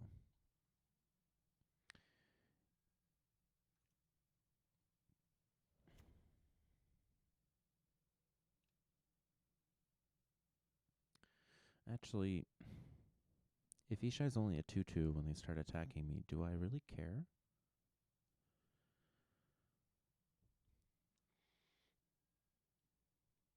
Yeah, there we go. All right, cool. Mimic Vate. Oh, yo, and then kill Master of Ethereum. Yes. Yes, do that. Do that, please. Ooh, I could make a creature token of Wayfaring Temple, and it'll be a 9/9, and then I can make it fight something. That's what I can do. That's what I can do. That's what I can do. That's so smart. Wow, I wish I thought of that.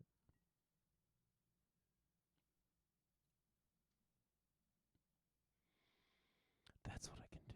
I hope my Wayfaring Temple doesn't die. Oh, God. Oh, man. Triple blue, double green, and red. Double green, triple blue, and red. I don't have that. Oh, 1, 2, 3, 4, 5, 6. Take 3 damage. Ugh. This mana is so clunky. Yeah, whoever can build a really nice 4-color mana base, they get my respect because mine are just rough. Rough, rough, rough, rough, rough. Especially when it's non-green. Like, that's... Brea is really hard to build around.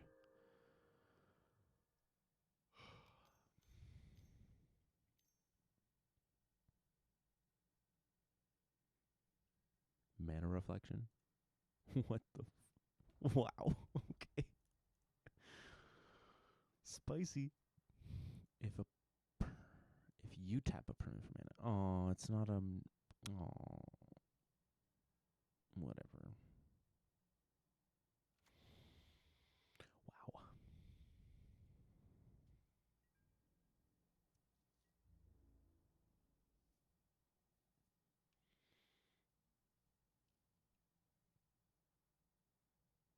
Still, if I could get...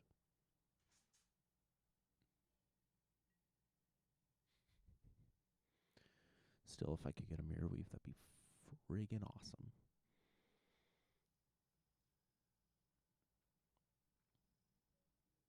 Wayfaring Temple would be so bananas.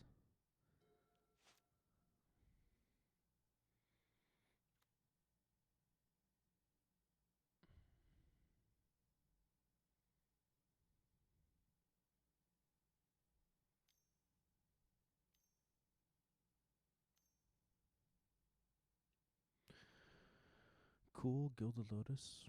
Ite.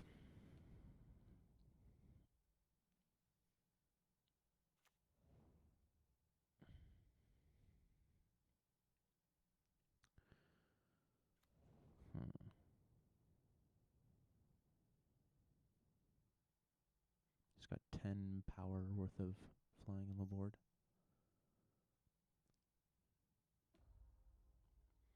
Untap up to 2 artifacts. Jeez. Man. 6 mana for free. Steel Hellkite. Oh, God. Alright, well, I know what I'm blocking for the rest of the game. Oh, God. Oh, no. Oh, no. Oh, boy. Oh, boy. Alright. Cool.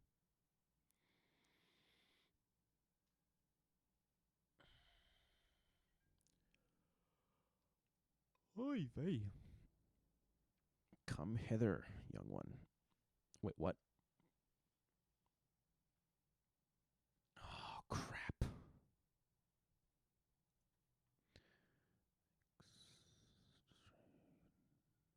Whose controller was dealt damage?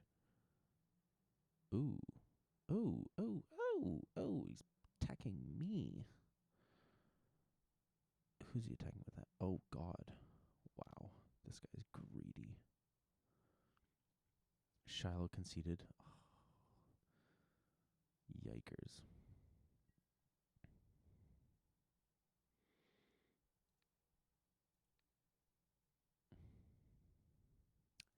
Yeah, I mean, what else am I going to do?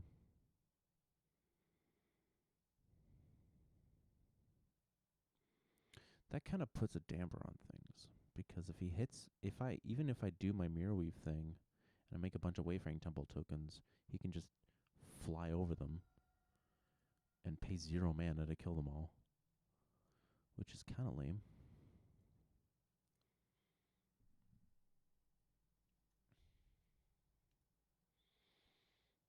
Seems good. Do I pay life? No. You can have it, dude.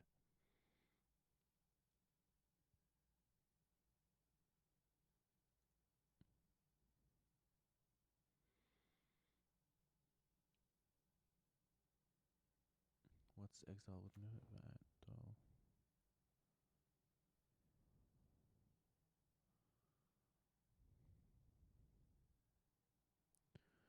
Okay, he draws a card. Blah, blah, blah. Don't pay the life on me, I've got. Obviously. No. Yes, I'm aware.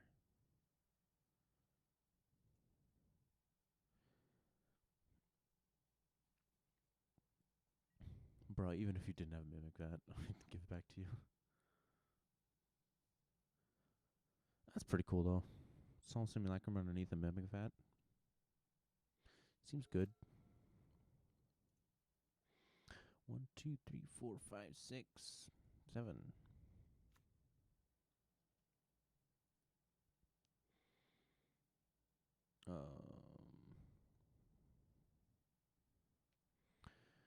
So triple blue, blue, blue, blue. Whatever. I wish. Oh, if I just had the mana for it. Wait, no. Double blue, blue, green, blue.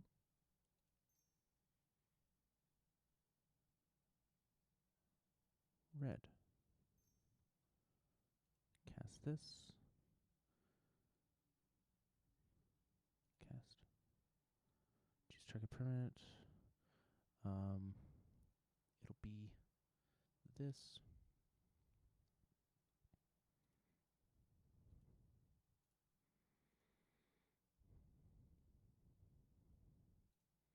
Done.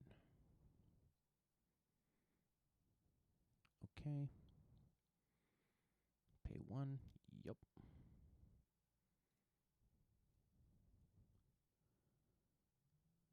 Okay.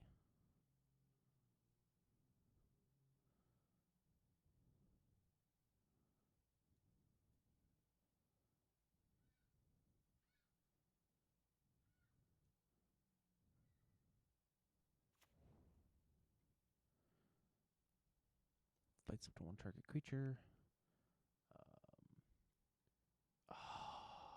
Damn.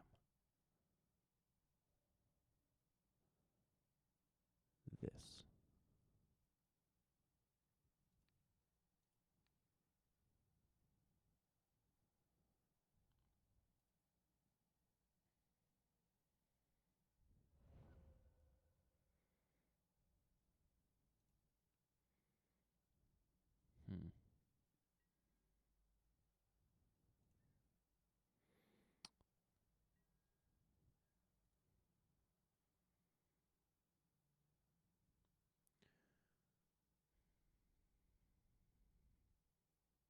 I feel like I should. Is that 3 loyalty? Yeah. No, I'm just going to attack him. And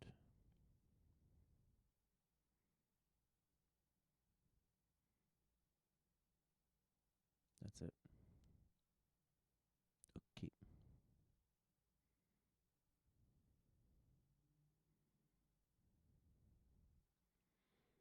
I know it's not going to do much, but whatever. It's probably just going to block it with the Thopter anyway, so.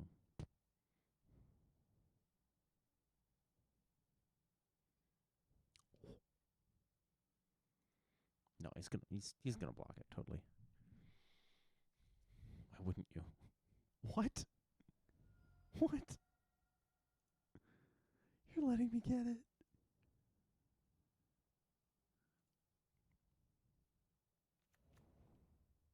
Okay, cool.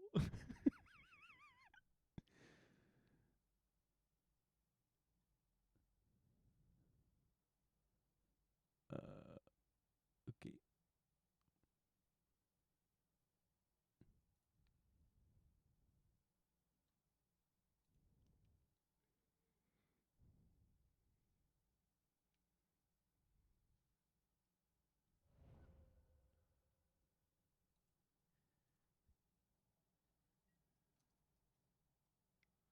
Wombo combo.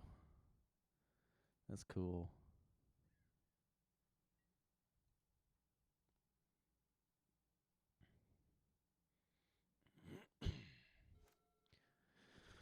Got our own little thing going here. No big deal. Just 7 mana, 30 damage on the battlefield. 30 power and toughness for 7 mana. I mean, it's definitely win more because, and it doesn't even have trample, which is kind of rough. But, we have ways. We have our ways.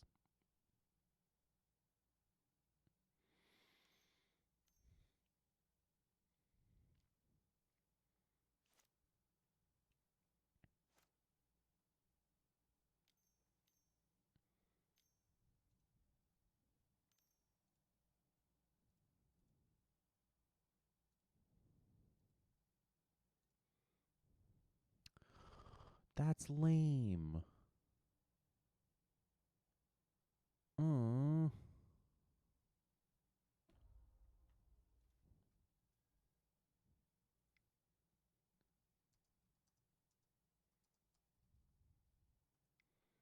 Well, yeah, I guess it was fun while it lasted.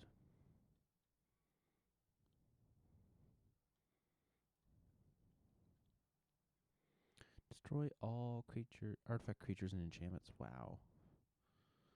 Sucks to suck over there.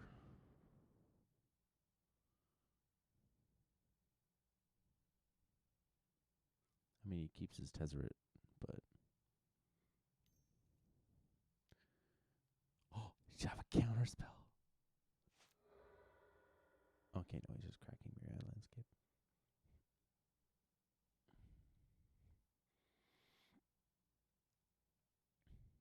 Man, if he has a counter spell, though, like a mana leak, that'd be brutal.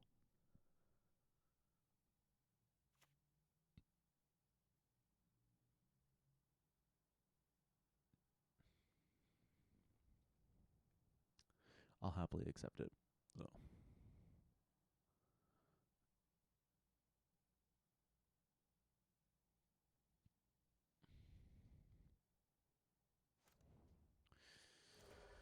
Oh no, and Mimic that. Oh.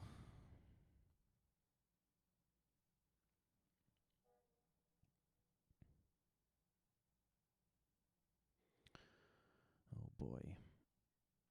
He gets to exile anything he wants under Mimic that. What's he gonna take? Oh god. Probably that Steel Hellkite. Whenever a non-token creature dies.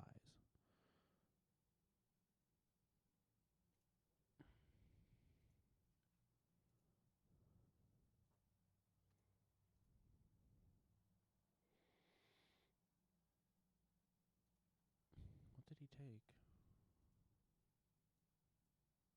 I don't see it. Oh, because no. Dumb, stupid. The Mimic Vat's gone. Herder. Necrochances. Oh, now you're the Saproling player. Cool, I guess. All right. Big money. Okay.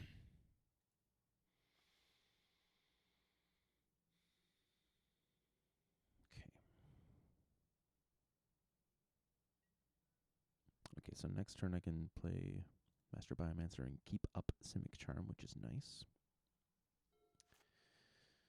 Very nice. How much? High five. And I think I'll play the Croissant Verge and the following turn crack it to go get 2 lands, which is cool. But now we are definitely back to square one. Searching his library for a 2 converted mana cost spell. What? What could 2 mana possibly do for you? Arcane Signet or Thematic Compass? Thematic Compass would be very good, actually. Ethereum Sculptor. Okay. That's probably pretty good. Puts it onto the battlefield. That's so crazy. Extraplanar Lens. Wow. Yeah.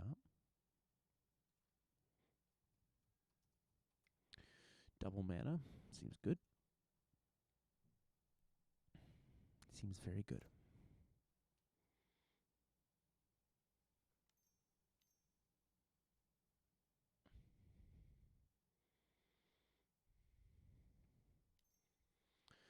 Mana doubling is perfectly fair magic.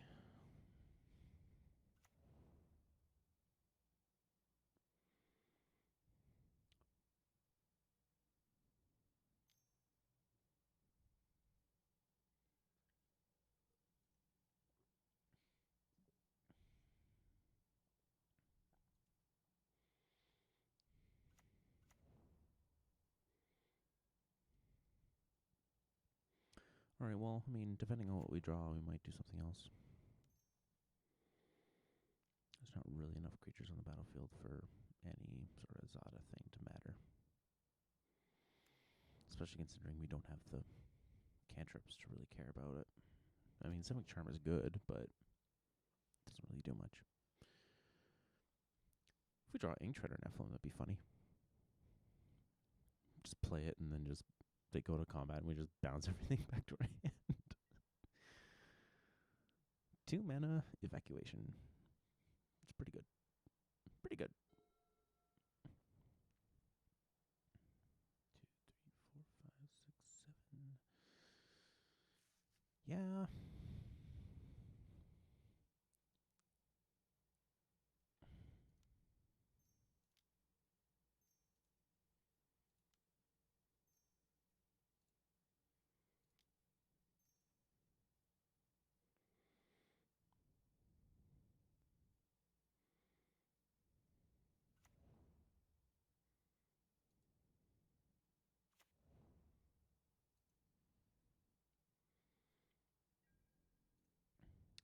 And if I don't Simic Charm next turn, or this turn, I can Simic Charm next turn on Master Biomancer, and then play Tana, give it haste, pump it up by +5/+5, and then the tokens come in. There's more tokens, and they get +5/+5, which would be pretty good.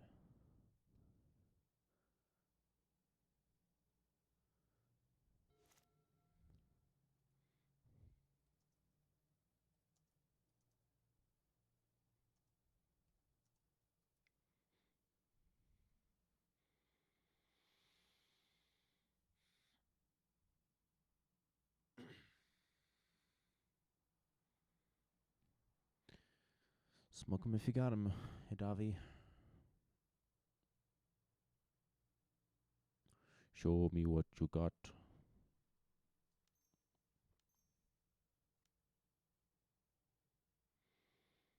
I forget what you were, Nithroy? Yeah, Nithroy. Ooh, a Sun Titan. A Sun Titan. That's always fun. What do you got in the graveyard anyway? Mimic that. Oh, no. Oh, boy.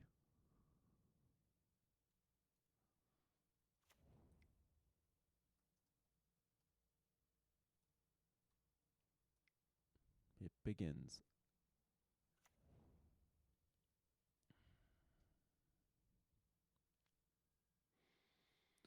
Very strong.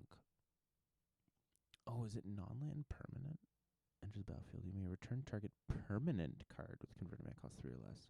So you can just hit lands. That's pretty cool. Oh, yeah. Duh, fetches are a thing.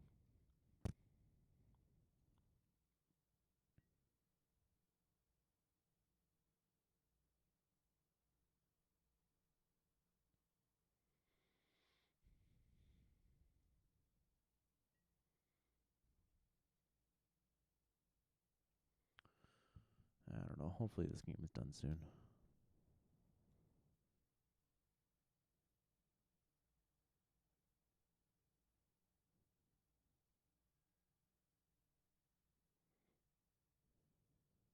Okay. Equals the number of islands you control. It's so rude.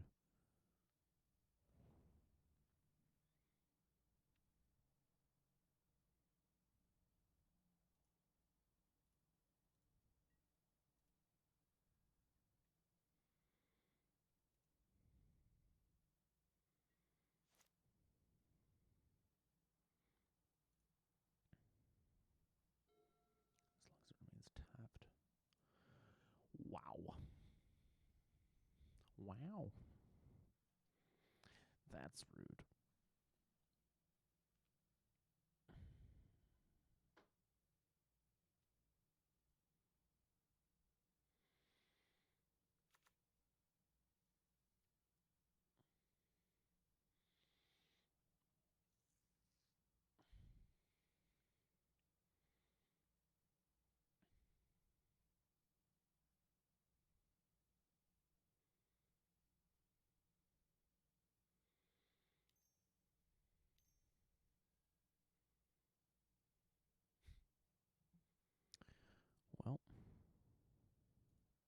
go.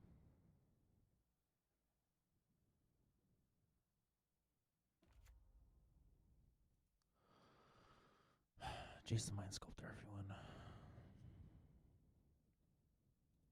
So obnoxious.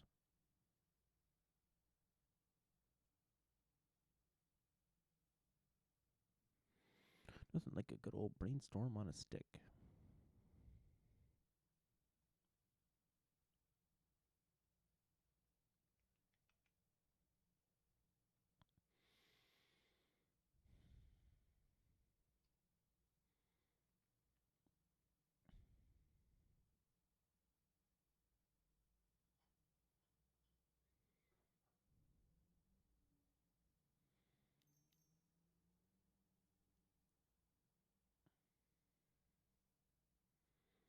Wish I had a way of gaining life. Because this nonsense is going to be a bit ridiculous. I'm tempted to bounce a Sun Titan, depending on what's in his graveyard. Can I not? I want to drag this over.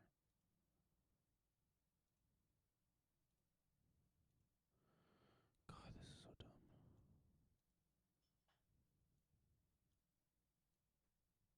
There we go.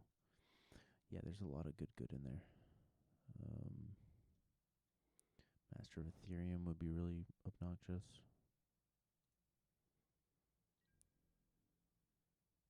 Lightning Greaves would be really rude. Oh, man. You know what? I think I'm just going to let him do it.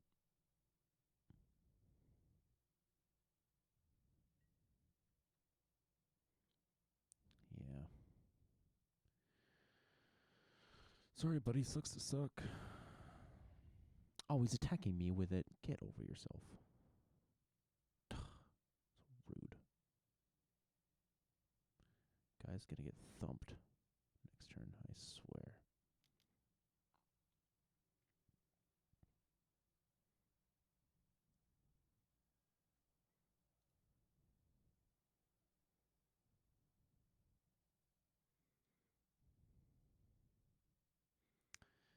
Yeah, that's so rude. I should have bounced it. That's an additional 4 damage on the board.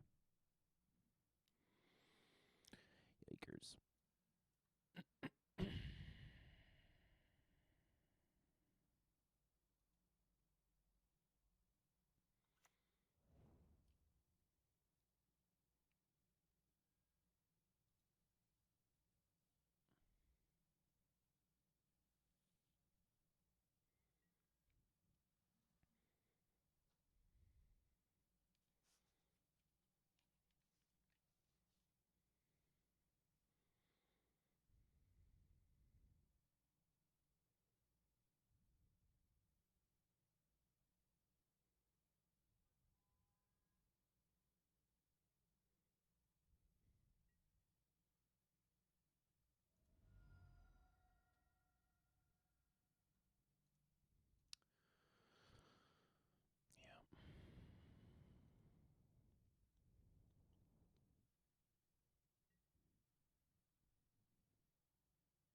It's a 6/6 with trample. Oh my god. Oh my god. Feels bad to hit this guy just to get tokens, but oh my god. Get out of here, dude.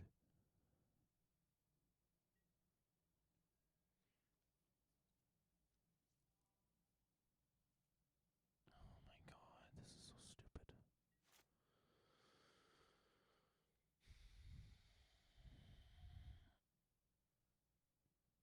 Yeah. Main phase. Can I play everything? 1, 2, 3, 4, 5, 6, 7, 8. Farging Ice Hole.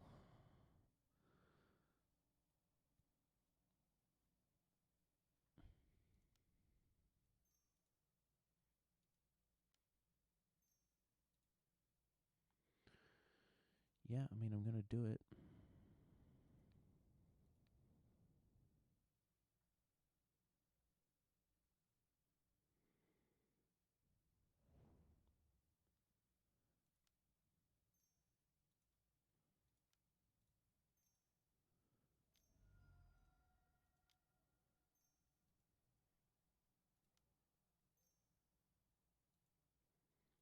It's your boy Tana.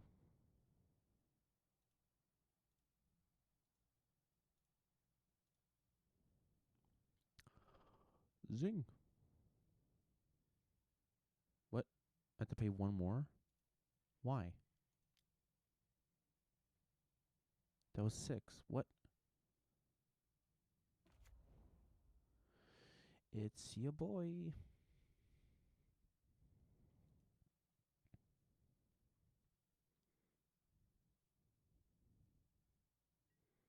How does 766 sound to you?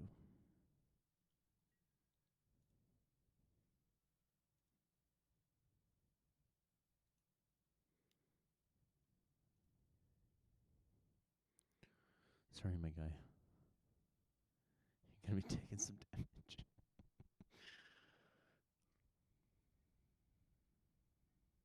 Actually, it'd be 666s, wouldn't it? Because, yeah, he's going to block. Yeah.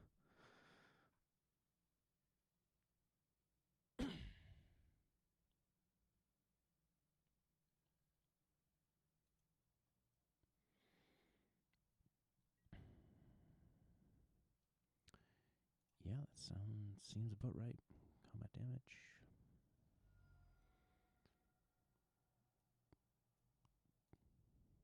Yep. Whatever. Pay 3 to prevent that. Nope. Already a 15, dude. 4, 5, 6, 7, 8. Yep.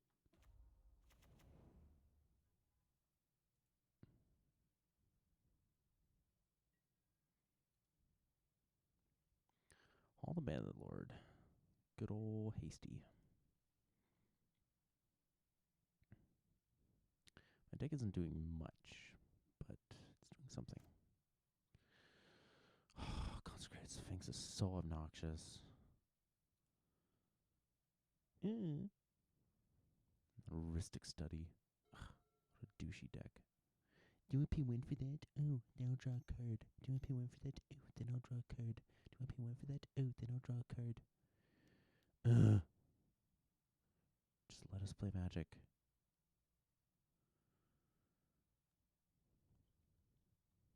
Destroy all tapped creatures. Cool.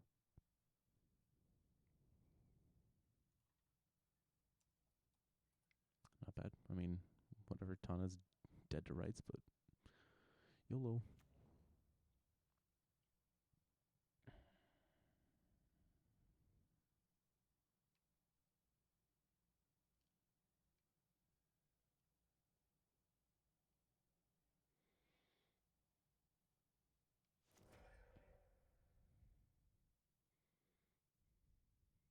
Sad thing is I don't have much gas in my hand, so unless I draw an instant speed cantrip that draws me a card,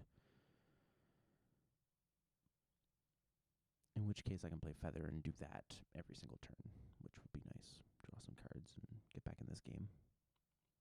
Because otherwise I'm not really doing much against Liquid H2O over there.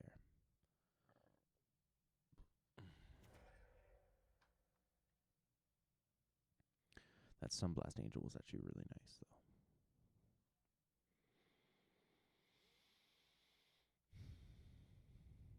Man. And then I can attack him with a Saffronling and let him put it under Mimic that.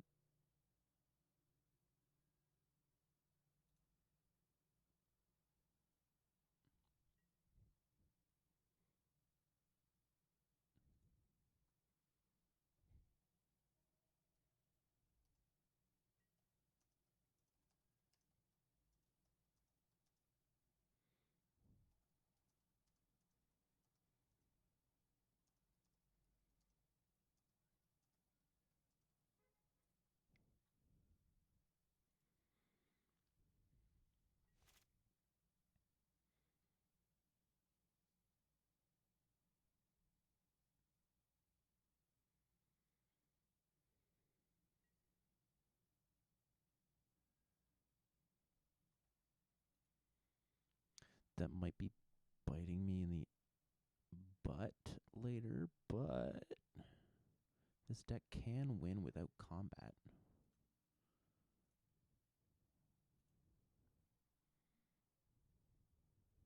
So, there's that.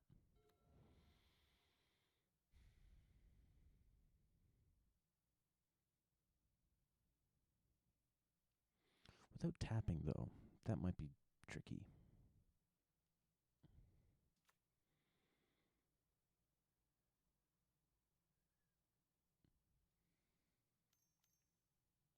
I should put some like twiddle effects in this deck. Tap or untap, target permanent, draw a card. Ooh, transmute. Muddle the Mixture. I like that card. I try and include it in a lot of my decks, unless 2 CMC isn't really a big deal. But oftentimes, 2 CMC can be a lot of different things. It can be ramp, it can be removal, it can be life gain, it can be whatever you want it to be, really. Disruption. Cannot be Sword of Fire and Ice, though.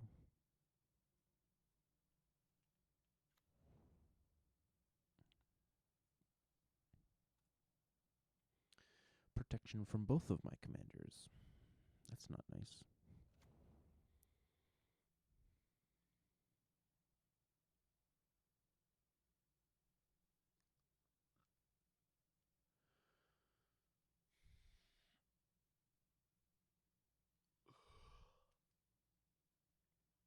Man, this stream is going a little late.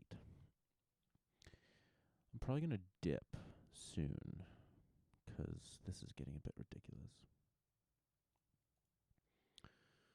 Cool, I guess.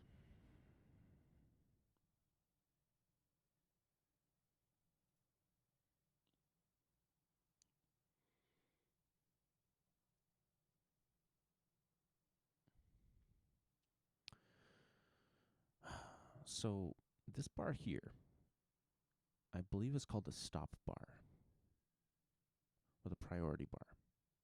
So, on this, on the bottom is your turn, and on the top, the stop markers are your opponent's turns.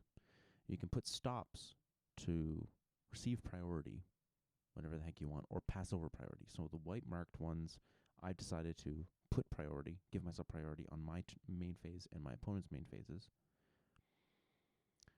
Not my draw, because most things don't care about draw step, but my upkeep, yes.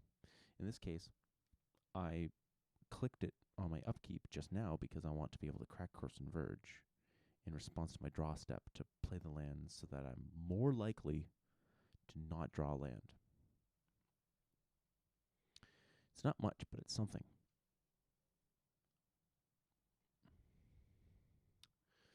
Spellskite. Wow. That is rude. Oh, man. I'm so boned. Oh. The target. Whenever you cast an instant sorcery, the target's a creature you control. Okay, well, Feather can still do things, but... Man, that's lame. Oh, Spellskite. Wow. What a lame... What an annoying deck this is. Like... The Dalkin Shackles. That is super rude.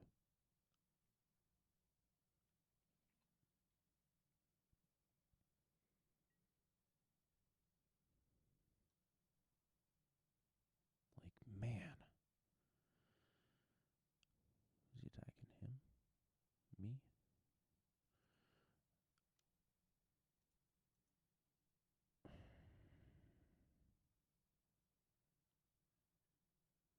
To any target, you draw a card.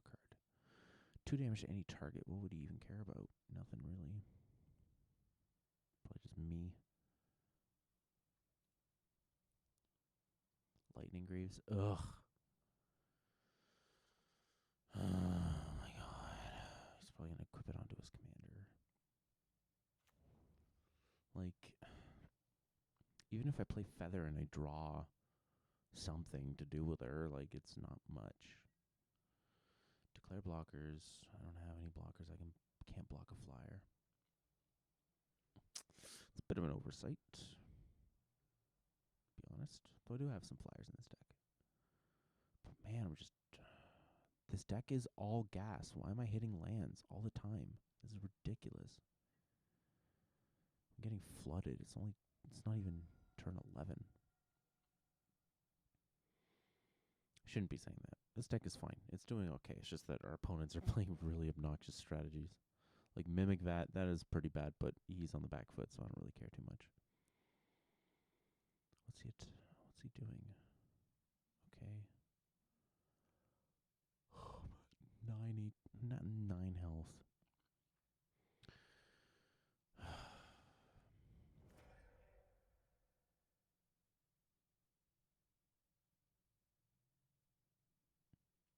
Getting tired.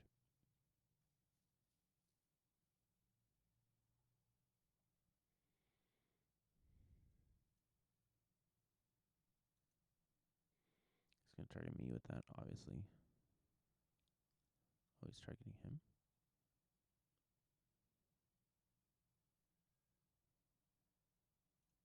Whatever. Oh my god, I'm at 7th life.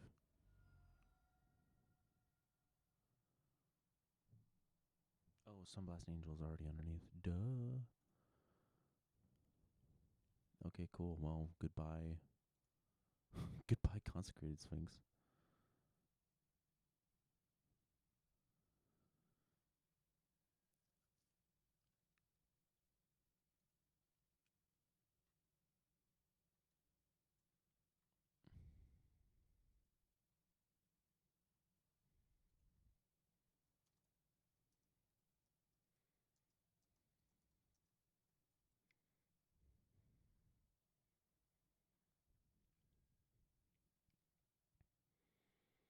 God, this Tezzeret has lasted way too long on the battlefield. It's ridiculous.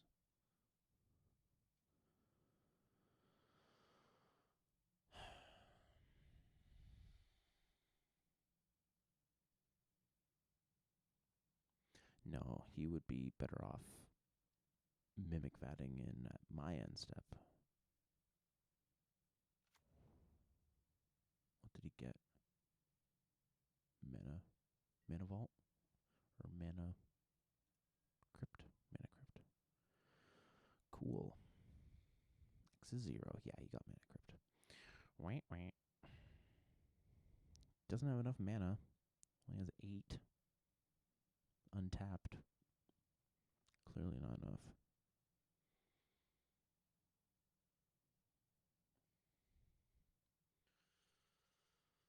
Oh, this Psy Master Thopter's deck is really rude.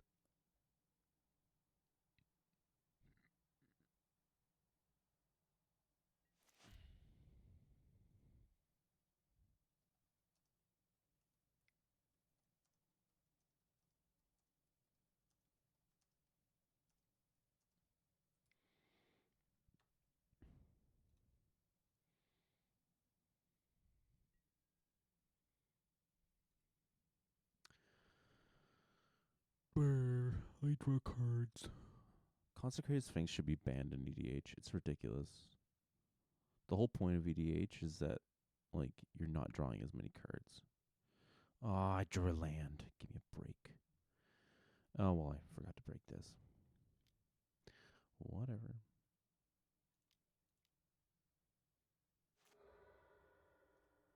Yep.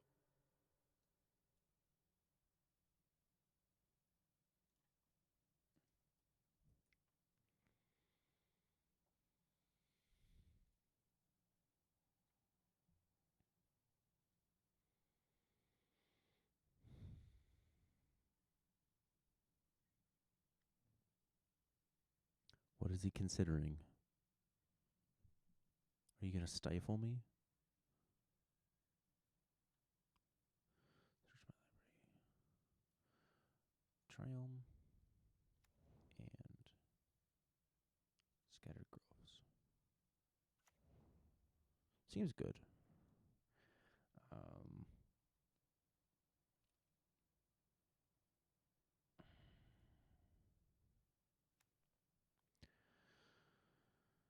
I can't afford to play.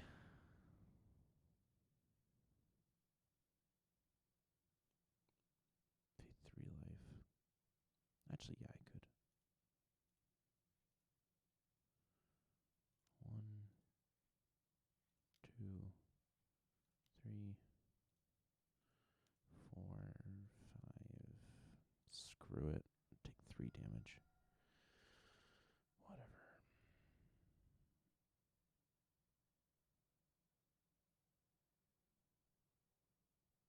Oh, I could have played Feather. I'm so stupid. Durr.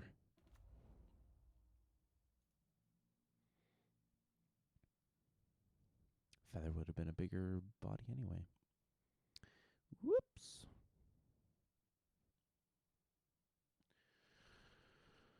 This is why you don't play for 3 hours straight. Man, I've only played 2 games. This is ridiculous.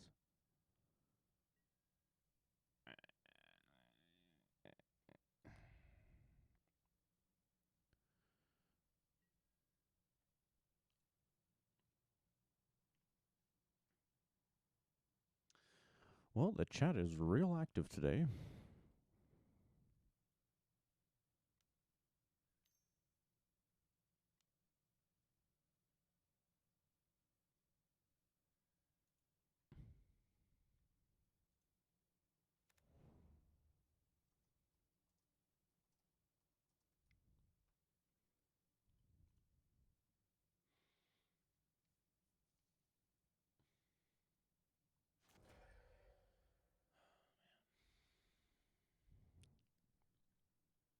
Doesn't matter, though.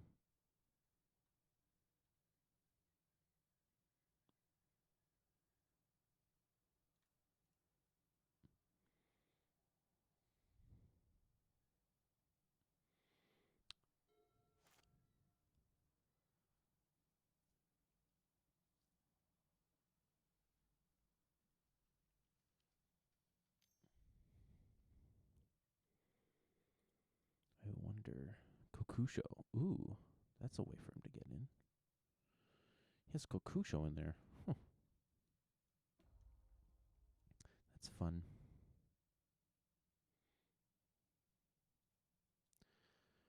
Revealed effects. Yeah. Cool. Yeah. Draw a card, buddy. Do your worst. Okay.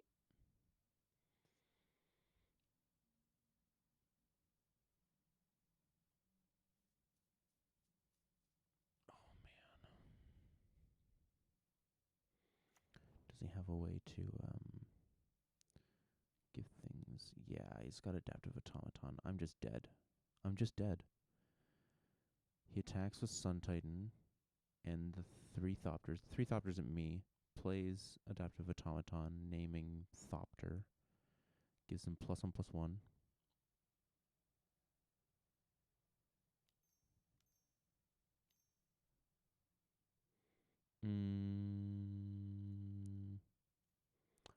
What? Oh, wait, no. Never mind. I can't kill a creature. I'm stupid. Herder.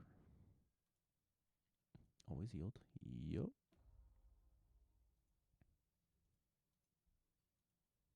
What are you killing, though? The sword?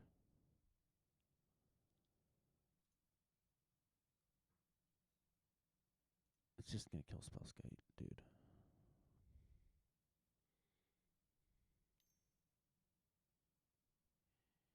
Yeah. Yeah. Mystical Tutor. What? What the? What is this?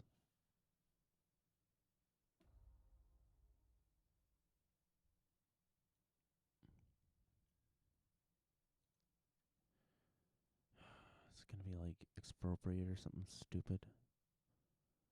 If you cast Expropriate or an extra turn spell, I'm just scooping. I'm conceding. This is ridiculous. It's already 4 o'clock.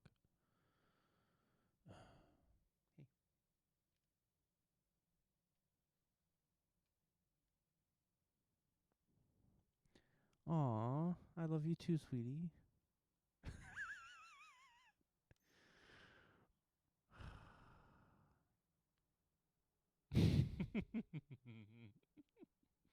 Thanks, honey.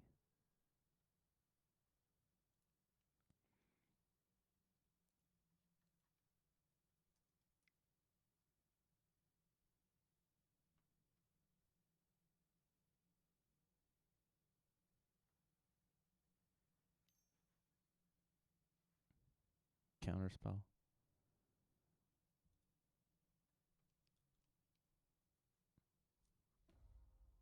You're so rude.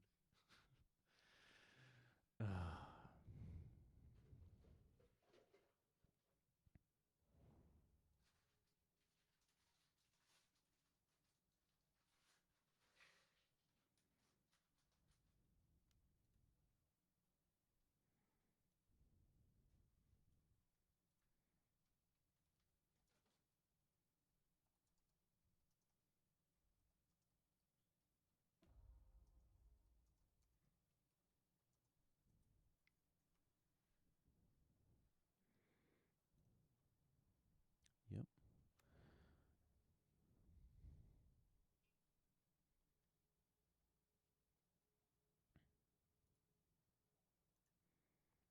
Five, 6, 7.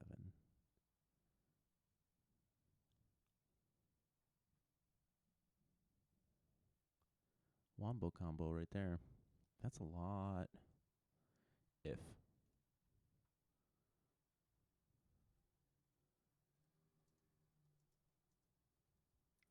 No, I'd say 1.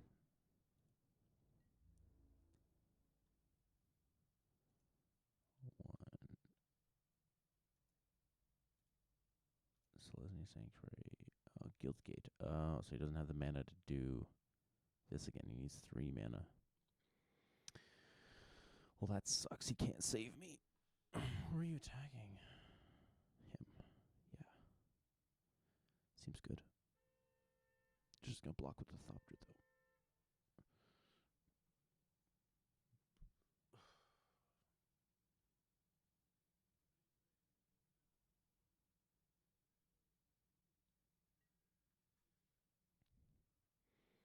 What?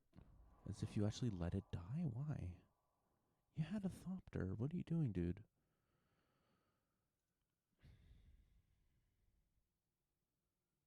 It's a $200 magic card. What are you doing?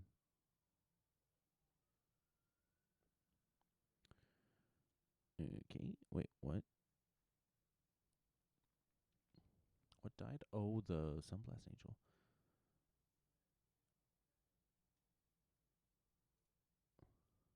You sacrifice it in response? Whoop, whoop.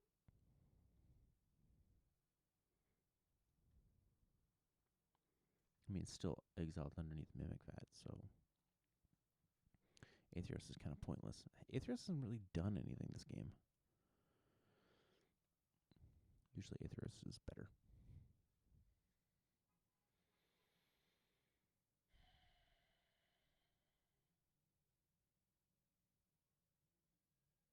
Mimic Vat is doing work, though. Oh my god. Sunblast Angel, Mimic Vat.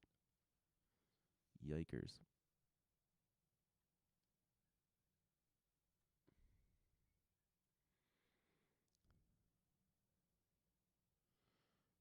Two, 3, 4, 5, 6, 7, 8, 9, 10. Yeah. Yeah, I mean, 10 mana, you can just mutate onto Aetherios if you really want. Actually, no, Aetherios isn't a creature right now, so. Okay.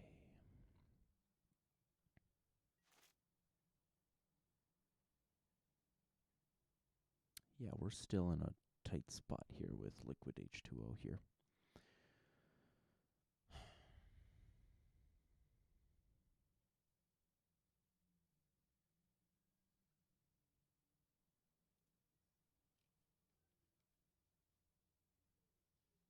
But I do have an 8/8 flyer. So there's something. If I attack with it, though,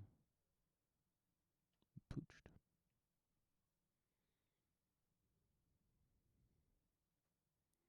Lost the flip. Yes.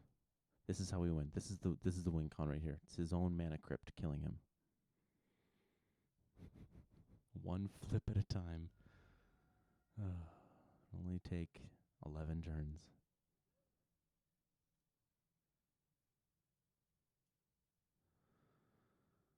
Oh my god.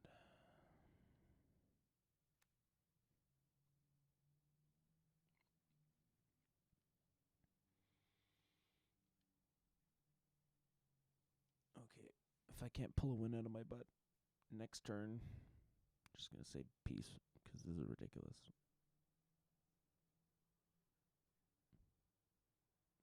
This has been a lot of fun though. I'm definitely gonna do this again. Definitely. I've got a lot of decks that I want to showcase, and you know, we're not winning, but we're not losing. We're doing some neat things. And that's all I really care about. I don't really care about winning or losing. That's a crap card right now, buddy.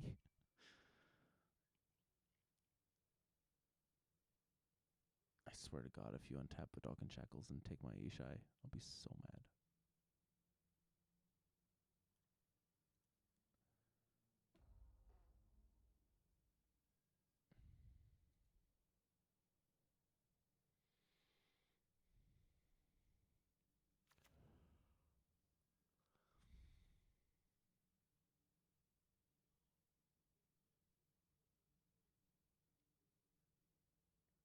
I was still here. Weird.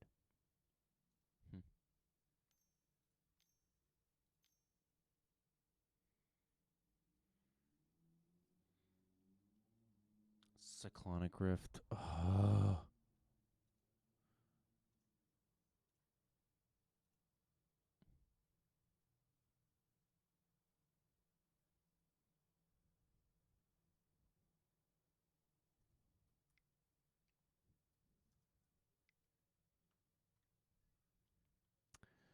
Yeah, all right. I think we're done here. I think I've seen enough.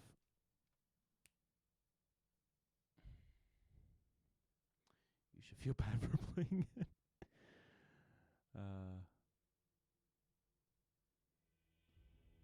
Ruins so many games. No, it doesn't. Nah. No, man. Cyclonic Rift, it's a good finisher.